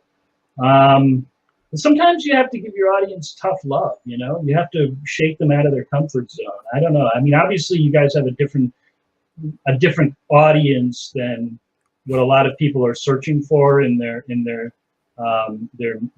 media experience. I mean, I know I've been on some shows and I've been just totally like all the tomatoes come out when I touch on certain topics. Like I was on Jason Goodman's show, like the last show I did with him before, I'm really this is the only show I've been invited to do, and it was just so unpleasant to be just nasty things being said about me constantly, and getting emails from his audience because I was telling them that Trump had no chance of winning in the Supreme Court on the election challenge, which I think was pretty obvious. Yeah. I mean, he wasn't trying to win. Right, he wasn't trying to win. He had a bunch of clowns as his lawyers, and it's much easier for him to do another round of campaign, fundraising, and take a few years off of the White House thing and try to get back in 2024. So maybe the rigged system will let him in this time. Who knows? But the bottom line is like these people are obviously addicted to some serious hopium, and I don't do hopium as like a personal. I mean, I don't enjoy. I mean, as a lawyer, I think giving people false hope about their litigation is one of the worst things you can do as a lawyer, and it can get you into a lot of trouble because you get someone to pay you money to litigate a case, and you keep telling them, "There's a sure thing, we got him by the balls, we're gonna win," and then you get like, as often happens in lawsuits, like anything else in life, things happen that you didn't foresee, and you get your ass kicked in court. Well, now you have a really pissed off client. So I am always in the habit of never, but I think especially now, to have hope in any facet of the political system as sort of a viable way to enact policy of some sort is foolish. It's beyond foolish. It's delusional. Okay, and people ask me, well, what am I supposed to do then? Well, I mean, look, I don't have an answer for every situation, but I do know that if you're interested in changing the way you're governed, like voting and dealing with national elections is not going to get you anywhere. Okay, that much is clear. You're just spinning your wheels. Okay, if you actually want to have practical effect on things, I mean, I always say, well, just start local. Start in your neighborhood. What are the issues in your immediate neighborhood? Because those are the areas you can have the most effect on. And it starts at your local board and maybe your local school board, your local county board, whatever. I mean, those areas of government actually, individual people can affect things. I'm not saying they're immune to corruption or not highly corrupt themselves, but they're not as locked into the deep state networks of power as the federal government is. And at this point in our history, the federal government's been completely 100% captured. So there's no role for us. Just accept that. Okay, move on to something more productive. Anyway, that's my speech to everybody who likes the hopium. But nobody wants to hear that if they're on the Trump 2024 train. They just want to make their little Trump flags and dance to YMCA at the rallies, and then have him come out and like purse his lips and point at everybody like and do his little boxing dance. I mean, that's literally what he does at those fucking rallies, okay? And people think this guy's gonna take down the fucking deep state, dancing to YMCA, really? A carnival barker. Like a mad carnival barker. Right. But he dances to why? I mean, the deep state isn't getting taken down with people dancing to what shadow box dancing to YMCA. With his tiny little fist shaking, you know. I mean, no. All the songs. I mean, it's like fucking disco dancing. I mean, these people are like they're being clowned. They are being clowned at these rallies. It hurts to watch. Okay, I turn on like fucking Jason Goodman, and he's at like this rally in Palm Beach. And they're fucking clowns. They just had the election stolen from them, and they're sitting outside of Trump's mansion like YMCA, MAGA, MAGA, MAGA, 2024. Oh yeah. What are you people fucking smoking? I mean, how you are being so you know the people that showed up in DC on the 6th. Trump didn't even have their fucking backs. He's like, domestic terrorists, lock them all up. You know, you can't, you know, I told them to go there, but nope. You know, and you still like this dude? You think this guy has your back? Are you really that low of a person? So, I mean, a lot of it is just self-esteem. I mean, it comes down to self-esteem. Years ago, when I still had time and interest in watching the show, Jimmy Dore said something that stuck with me, that will always stick with me, and that is America is a nation of adult children of alcoholics, where we collectively our psyche is geared toward defending our abuser and lashing out at the people who point out that we are being abused by a drunk piece of shit. Yeah. And our government is a drunk piece of shit, like all day, every day, just making drunk ass decisions with more money than God, and beating the hell out of all of us. And because that's how we've grown up. Right. With our parent figure as the government being a drunk madman beating the shit out of us. It's wired into our collective national psyche to defend our abuser. Right. And this is why it's important that we pay attention to things like his. You know, I can't stand it when people say, "Oh, why should we be worried about what happened on 9/11 with all that's going on today?" You know, no. If you're going to deprogram from an abusive relationship, you have to go back in time to every moment of that relationship and untie it and unknot it. You know, that's sort of this is sort of the very, very difficult labor that has to go on to decouple yourself from your abuser. And it's not pleasant. It involves, you know, dealing with difficult realizations like that the moon landing was a fucking lie. Okay. I mean, that's, you know, it's a very disorienting thing to understand at first. And especially if you're like really into like astronomy and telescopes and space travel, yeah, it's gonna wreck your world for a little while. But this is the nature of an abusive relationship. Until you come to terms with all the psyops, but especially the key ones, the master psyops, that I think will allow you to unravel all the other psyops. Until you come to terms with those, you're in the grips of your abuser. And whether you admit it or not, you are still going to have those programmed emotional responses to the triggers that they want you to have those responses to. And therefore you're controllable by them. And you're ineffectual by definition. So it's a long process. It's not great news. It's not like, you know, the sun is shining and Q has the magic plan to free us all by March 6th or whatever. These people, it's the 20th now. Oh, it's been pushed because back, yeah. the 4th was. Oh, the storm got pushed back again? Okay. Yeah, it was a false flag, right? Unreliable weatherman. Or they were listening to the wrong shaman. I don't know exactly how that but no, the fucking Q shaman came out on the 4th and like issued a statement where he's like, Donald Trump threw me under the bus and I don't know, it's fucking bird. It was pathetic, dude. It was. I didn't see that. Okay, this is the guy with the horns and the Buffalo hat Eric guy. Angeli or whatever his name is. Buffalo hat guy. the actual buffalo horn face paint fucking Q shaman. The one who walked into the Senate chambers and the security guard was like, do you guys think you could leave the Senate chambers anytime soon? It's like the sacredest place. Yeah, I saw that. That insurrection, right? Yeah. Boy, what an insurrection that was. So now he's like, he feels that Trump threw him under the bus and he can't continue with the. Well, I mean, that seems normal. I mean, that's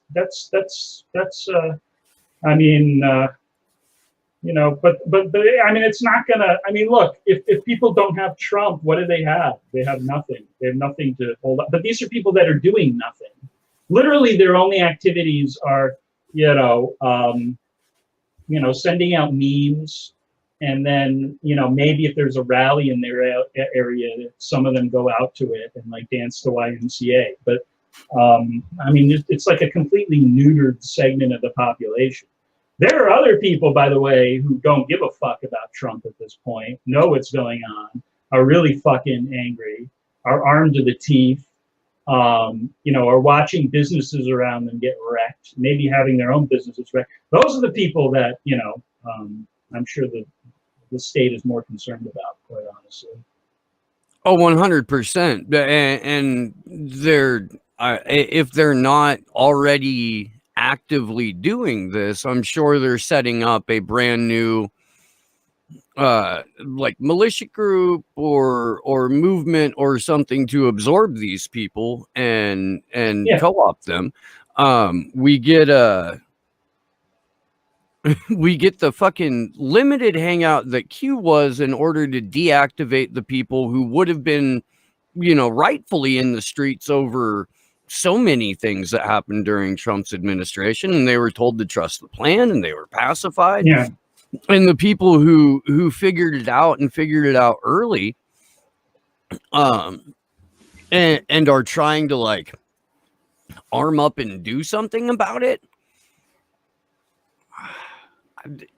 Do they not know that they're just going to get stomped by an authoritarian state that doesn't give a fuck about them and will drop a fucking... Dude, we dropped a bomb on Philadelphia to get rid of the fucking move people. You think they're not going to do that? I think the people that you might call like the soldiers, let's call them the soldiers. I mean, if they have the soldier mentality, they probably don't give a fuck if they're gonna die. I mean, the thing is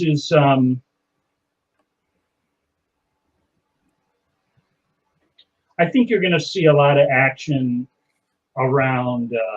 I think where you're gonna see a lot of the transference of energy it's not gonna be with the Trump 2024. I think only the morons believe in that fairy tale. I think the people that are like more practical minded are going to shift towards the secession movements, because a lot of this has been set up perfectly for secession movements, right? You have certain states like with no masks, other states full on masks, some states with no shutdowns, other states with full on shutdowns. And you're basically creating two different ways of life. You know what I'm saying? There's already a lot of stress points around these two disparate groups that have been getting exacerbated. But I think the shutdown of the economy is like, maybe sort of the camel that breaks the back. So if the violence gets channeled anywhere, it's going to be around the secession movements, as those secession bills start making their way through like the Texas legislature, which they already are. Yeah, I think the last time you were on and you brought that up, like the very next day they voted overwhelmingly in the lower house or whatever in Texas State House to secede. Okay. So now it has to make its way through the upper house. Is that... Yeah, the governor's not signing that. No, it's not going to be signed like anytime. It's not going to be signed by certainly this governor, or probably the next governor, but it will build momentum to the point where you won't be able to ignore it anymore, that every year like Texas is passing by an overwhelming majority a secession bill, and at some point a governor may run on secession as a platform, and it, you know, that may be the beginning of it. And I say this because I do think that there are like, I don't think like I think our deep state is fragmented right now. I know that sounds a little weird, but I think there are opposing forces that control this country. You know, there are international tensions that, because we haven't done enough to manage our own sovereignty, have infected the rulership of this country. And for that reason, secession might, like an actual fragmentation might happen at some point, where like parts of the country start to break off, and the deep state will actually encourage that, or parts of the deep state will encourage that. So it's not just a pie in the sky. I think like Texas secession could very well happen at some point. Why? There's all types of reasons why that might be advantageous for some very, very powerful people. But if you think about it, like, you know, why is Elon Musk moving all his operations to Texas? You know, what would be the ramifications for the US dollar if Texas breaks off and we no longer have the full faith and credit behind the US dollar, which supports the fiat currency, because it's not backed by anything else except the full faith and credit of the US. Well, now you have a part of the US broken off. What kind of what kind of currency could Texas adopt? Would this be an avenue for you know, some type of cryptocurrency to be adopted under the control of, you know, certain oligarchs? So there's all types of possibilities here. And I think, you know, in terms of what's coming in sort of like a macro sense, that's what I would watch out for. Like all this shit about, like, you know, the actual parties, and I think it's run its course. I mean, I don't think there's anything really that much more interesting to say about US politics right now. I mean, how many fucking times are you gonna like initiate a legal proceeding against Donald Trump before like nobody cares? Well, I mean, I think impeaching Donald Trump is going to become like the symbolic vote of repealing Medicare for all, or Obamacare.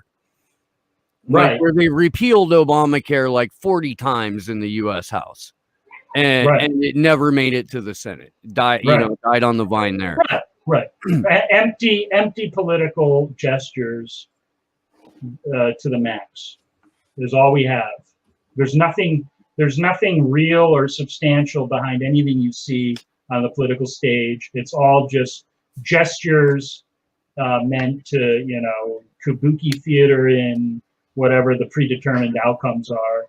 And it seems like the predetermined outcomes include some type of very like paltry basic income check that shows up like sporadically.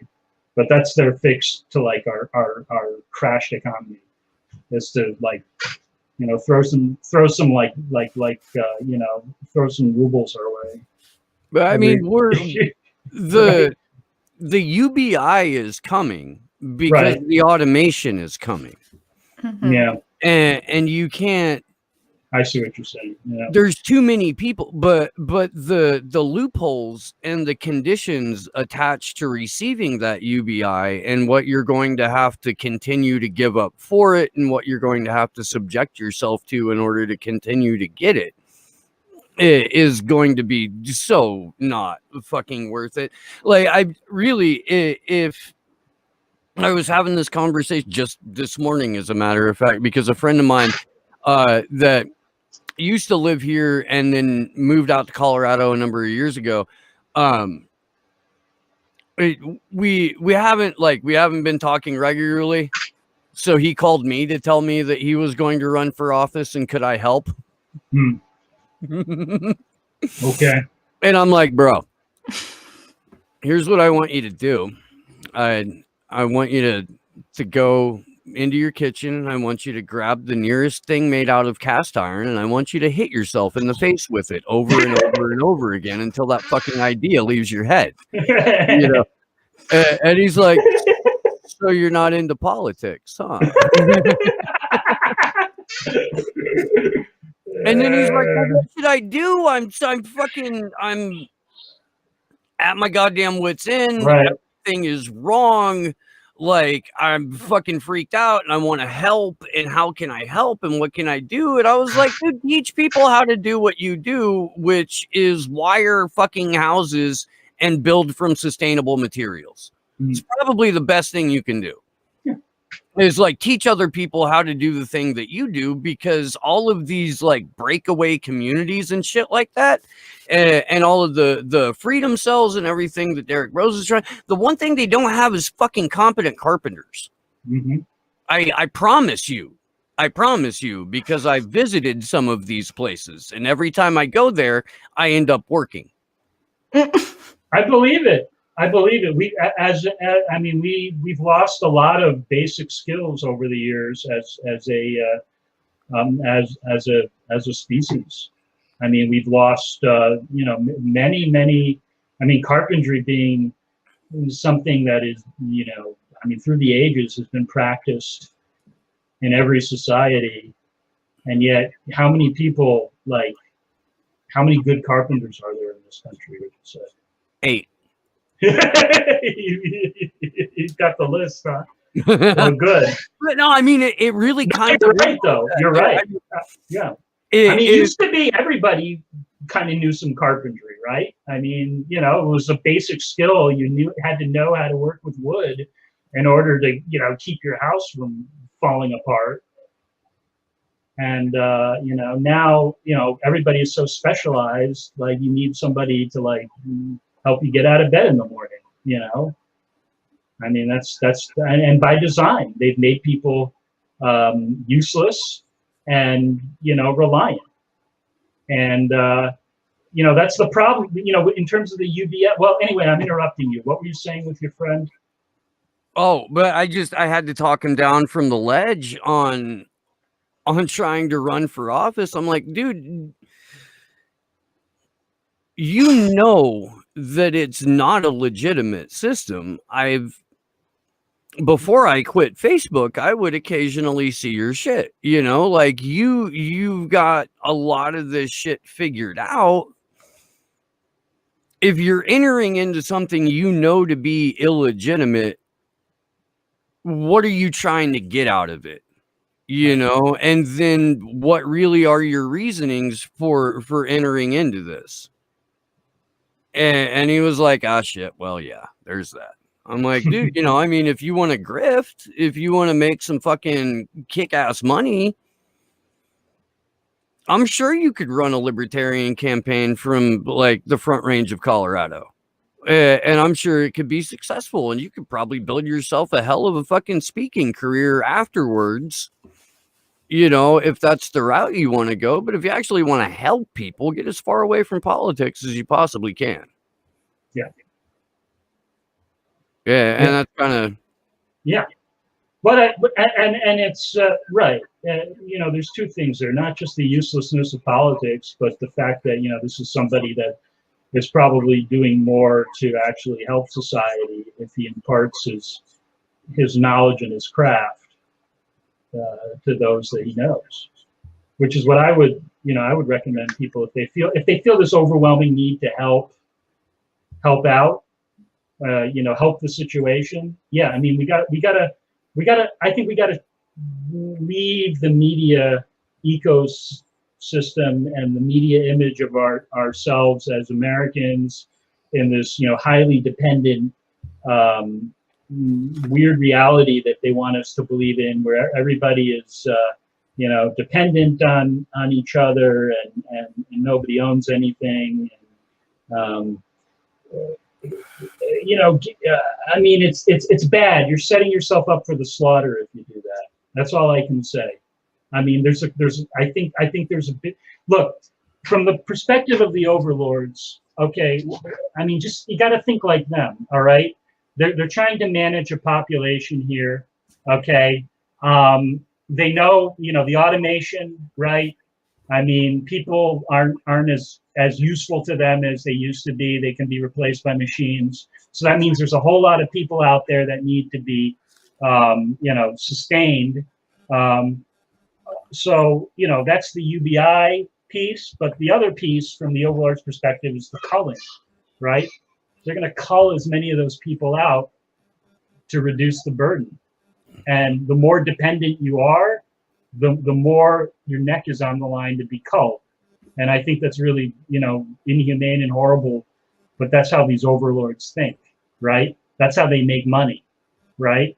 Through efficiency, okay? And, they don't, killing grandma in the nursing home like that fucking Cuomo did multiple thousands of times. They don't have hearts. He's so pleased that he's doing the overlord's bidding right now. Okay, he feels like such a privileged fucking mafioso piece of shit right now, executing for these fuckers like Gates.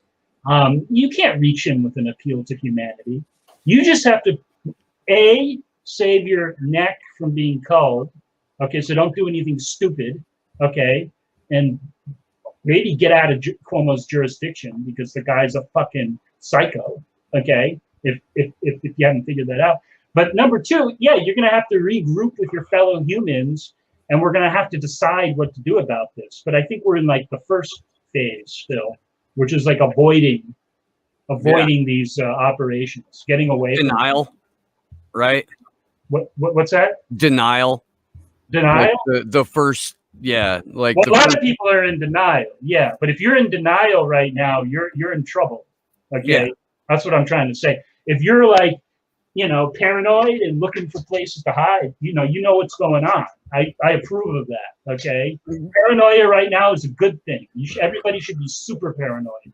Walking the streets, oh man, I wouldn't be anything but paranoid walking the streets right now. Sitting at home, I'd be checking outside my window every so often just to make sure, there's nothing, because we're living in that world. I mean, I'm dead serious, Oh no, paranoia is your friend. Paranoia is your friend. That's what keeps our species alive. Is our paranoia. I think since you've been on in that couple of months, we've reported on at least one pre-crime arrest.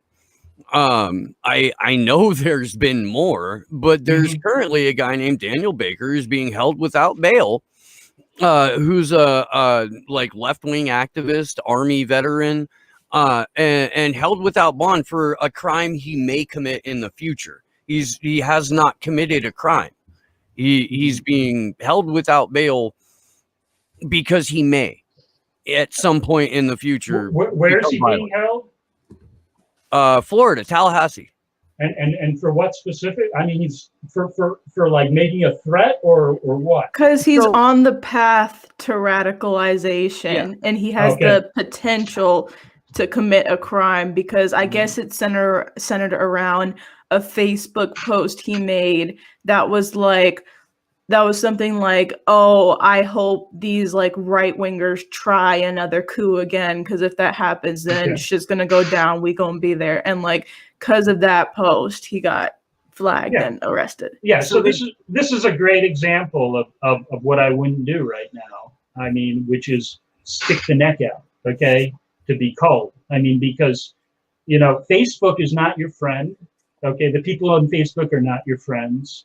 Okay. That is just basically, just think of Facebook as evidence against me, okay, to be used by the state to put me in jail or worse. That's and once you understand that, you should never open up Facebook again, right? I mean, who in their right minds would want to do that, right? Shouldn't be, because as we all know, like if somebody's determined to prosecute somebody else, they're going to take whatever materials are available to them, and they're going to craft a narrative that is going to convince a judge to hold you without bail. Okay, so you got to get off the Facebook and get off the internet in general if you're going to do writing like that. And gosh, I mean, I don't know. I don't think this is the time. I think the opinions have already been expressed. Okay, I don't think there's any reason to be expressing opinions anymore. I'm not in favor of censorship, but I don't know what it accomplishes at this point, other than to like potentially fuck up your own life really bad. And we need martyrs in this society, but You know, I'm not volunteering to be a martyr. nah. I mean, do you really want the rest of? I mean, it's a cold fate. It's a cold fate. It's a cold fate. I mean, props to those who are strong enough, like Assange, to, you know, fucking sit in jail indefinitely. I couldn't do it. We don't need a lot of those. We don't. Luckily, we don't need a lot of those. We just need, you know. Luckily, you know. So you don't have to reinvent the Assange wheel. Okay, you don't have to be like a prisoner of the state to make a point about how tyrannical the state is. I think you can assume that people who like have been thinking about the issue seriously already agree with you on that point. The more interesting question is, you know, how can we live as good citizens with each other and be good human beings? I mean, it's still possible. You know, just because the state's a piece of shit doesn't mean like, you know, you're everything else is a piece of shit too. I mean, that's the first thing we all have to realize. Well, and then we have to look at like what would the healing process from the trauma of a lifetime of propaganda and brainwashing look like? How long would that take? What's the reality of unfucking this cow, you know?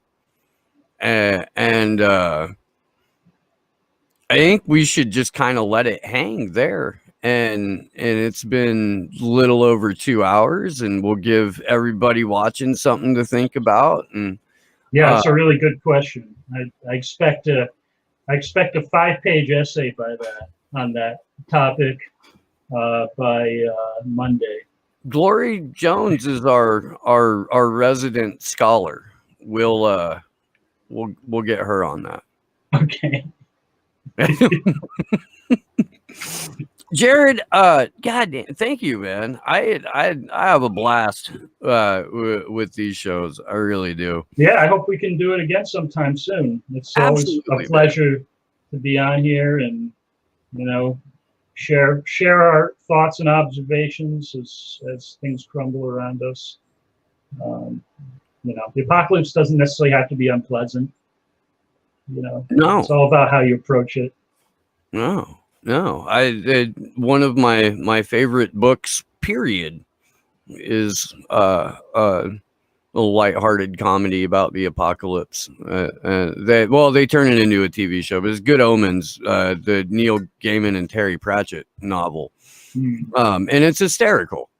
It is. It's got one of the best descriptors for a human being on the planet. They left it out of the TV show because it's on A&E, and it's a descriptor of an angel as gayer than a tree full of monkeys on nitrous oxide. Well, I have yet to encounter a tree full of monkeys on nitrous oxide, but that does sound like it will be you know, a fun time, potentially. Right? I mean, somebody's absolutely delighted over that. But it's been a pleasure, and I wish you guys the best of luck in going full time. I think that's going to be a great contribution to the media ecosystem. I'll be sure to tune in. So you're going to be every day now, or? I think Josh and I were talking about this the other day. I don't want to, like, this Sunday show is like the only consistent thing that I've done for the last couple of years in a schedule that has been otherwise so fucking chaotic. So I think when we go full time, it'll be Sunday through Thursday. I think that will be how that plays out. It's a lot. That's a lot of video, a lot of discussion, a lot of time. You know, the world isn't getting any less absurd, and as the acceleration continues towards this great reset and this technocratic panopticon, as Whitney calls it, that we seem to just be hurtling towards, the the propaganda is going to get ratcheted up, and because it's such an unbelievable scenario that they're trying to place us in, to where you will own nothing and like it, you will eat bugs and you will like it, everything you rent and it'll be delivered by drone, and don't worry about the eugenicists and sons of Nazi collaborators that are running the show. Here's how you need to feel about this, because you're now a part of stakeholder capitalism. And that's what we're calling the ownership of nothing, is stakeholder capitalism. You would have to live in a fucking cartoon for that to make sense.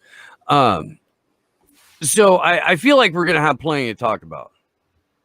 I don't feel like we're going to be lacking for. I don't feel like we're going to have to be like scraping the bottom of the barrel for fucking news stories and being like, well, shit, let's talk about Mr. Potato Head for 45 minutes. Yeah. No, it's the. I agree. I think there's remarkable. Well, there are remarkable things happening now. Not everybody gets to live through a very palpable civilizational decline, and it's almost like seeing like supernova or the Halley's Comet. It doesn't come around that often. Usually civilizations kind of bump along at the same level for many thousands of years, and then they have these remarkable periods that you read about in history books. And I think we are in a period like that. And because there's so much shit going on, that's why the histories tend to focus on them.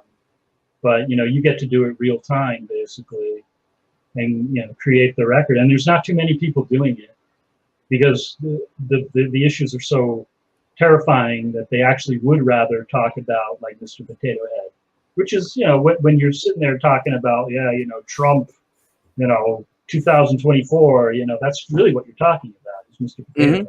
Yeah. 100%. Yeah, and real quick before we sign off too, I want to read out the rest of the super rays, because we have $5 super ray from Wearing Deep Shit. You're right, and thank you. $2 super ray from Eternal Pessimist. Hope you're happy this morning, Eternal Pessimist. And Wit to Wit, $20 super ray, and it's just exclamation points. A series of exclamation points is normally how I feel at any given moment. And if it weren't for the jokes, this show would just be us screaming into a microphone for like 3 hours. I don't think anybody wants that.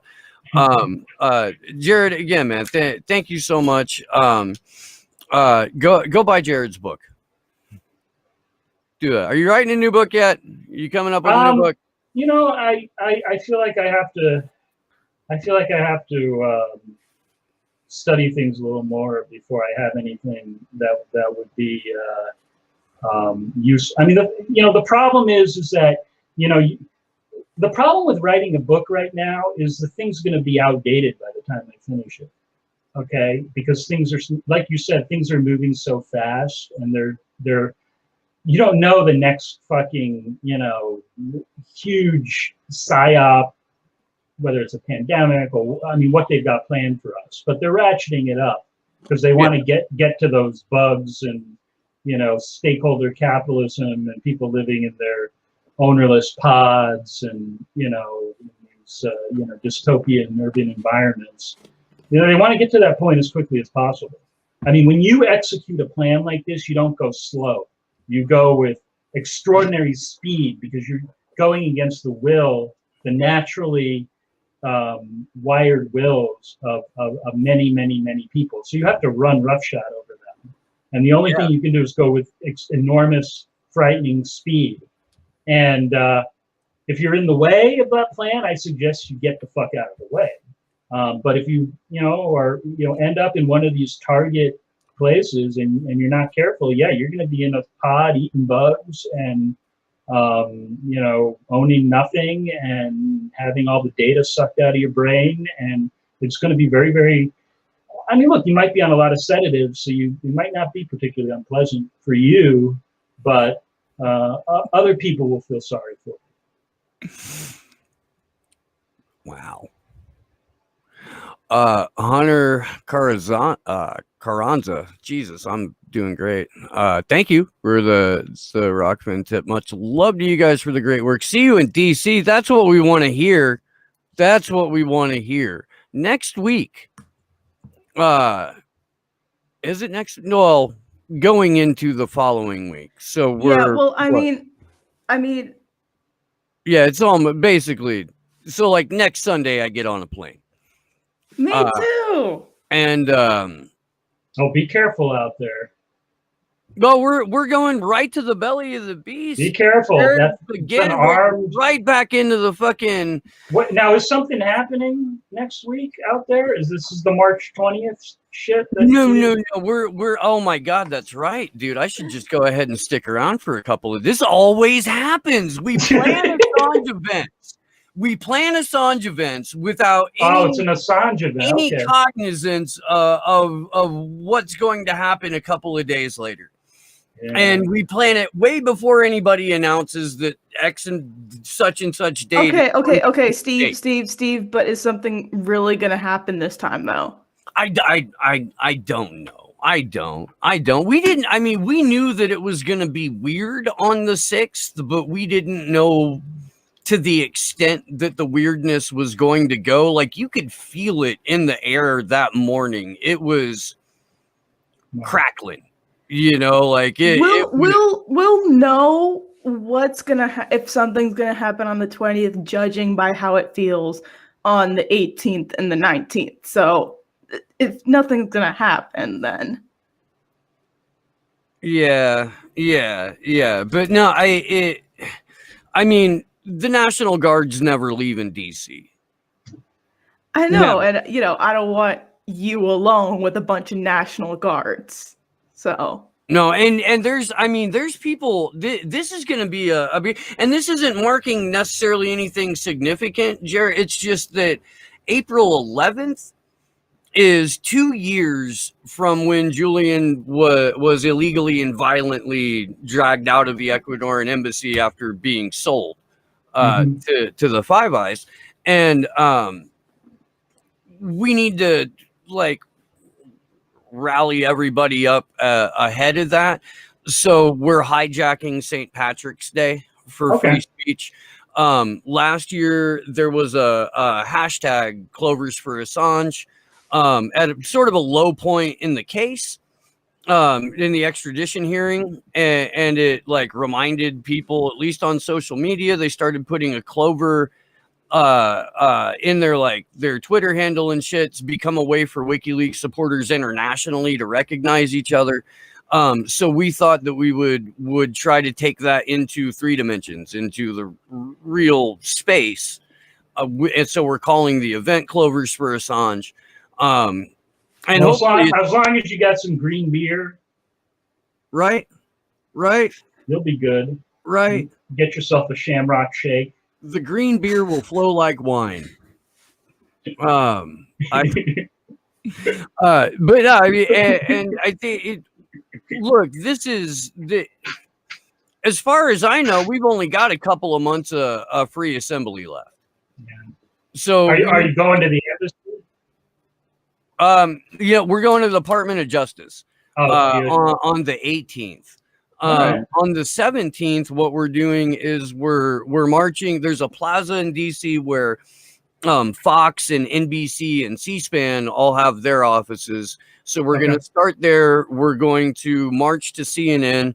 We're going to be met by Fee and Pasta, who you were on the JFK show with, and Johnny Hollywood, and they've organized a fuck censorship protest, because in the last couple of months, their YouTube channel got demonetized. So many other people's channels got demonetized. People have been deplatformed. The social media censorship is rampant and out of hand, like it really hasn't been before. So in addition to everything that's going on around Julian Assange's case, there's also hopefully a broader free speech fuck censorship movement that is getting built up. So we're going to meet at CNN and then march to Google, trying to organize simultaneous events at the Mountain View campus for where Google is. And we need to, in my opinion, we really need to attack the public-private partnership, the intertwined relationship between big tech and government.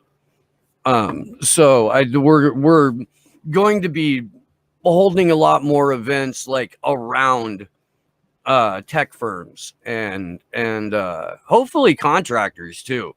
Like to fucking would like to see what happens when like 60-foot puppets and a fucking like burlesque troupe / marching band shows up at Palantir. Well, let's make it happen. I'll be praying for all of you. I appreciate that. Glory Jones, what you got? Careful. Oh yeah. Yeah. Join us March 17th and March 18th, please. Scoop Gang got the smoke coming. Y'all ain't ready for what's about to happen. It's going to be wild. And yeah. Thanks for the super raise, and a big shout out to Stevie, who's read economics for this background, and shout out to Mona as well for helping with the events graphics, and other shout out to Somerset Bean for helping with the Twitter Storm graphics. So thanks, guys. I'll add Christine to that too, because she's got the end screen for the Free Assange vigils and is making a bunch of flyers like today. Yeah, and big shout out to Nicole too, who's making little crocheted clover pin thingies that I don't know what to call them, but they're adorable. And hell yeah. Yeah. So big shout out for all the chat gang for helping out with this too. Love y'all. To everybody out there in internet's land, Glory and I will be back probably pretty soon, because David McBride, Australian whistleblower, former army lawyer, who is being charged with 50 years to life for violating basically like their version of the Espionage Act, for allegedly producing the documents that became the Afghanistan files, showing war crimes and fraud and abuse all the way up in the Australian military, against the advice of his attorneys. Will be calling into Anonymous Bites back again.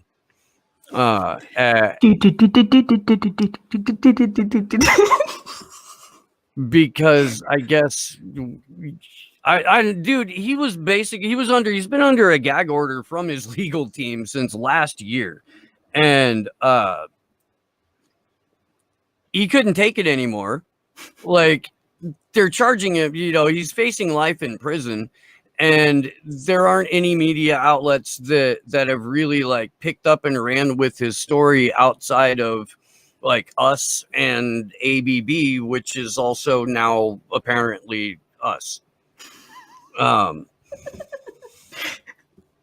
It's a funny old world, folks. Houstonic Live, thank you very much for the super chat. It was an incredible interview. We love it when Jared's on the show. He'll be back because we still have to tackle psyop number 4 in the series here. And I encourage people, if you haven't, to go back, watch the JFK Murder Palooza.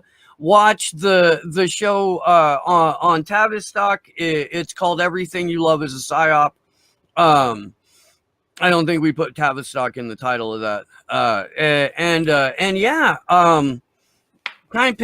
keep your eyes out. We'll announce when ABB is going live, like right when we're going live. Yeah, love you guys. Big thanks, Sleepy Josh on the 1s and 2s. Thanks to my better than your co-host, Glory Jones. Thanks again to Jared Beck. Everybody in the chat out there, we fucking love you guys. See you soon. Good luck to us all.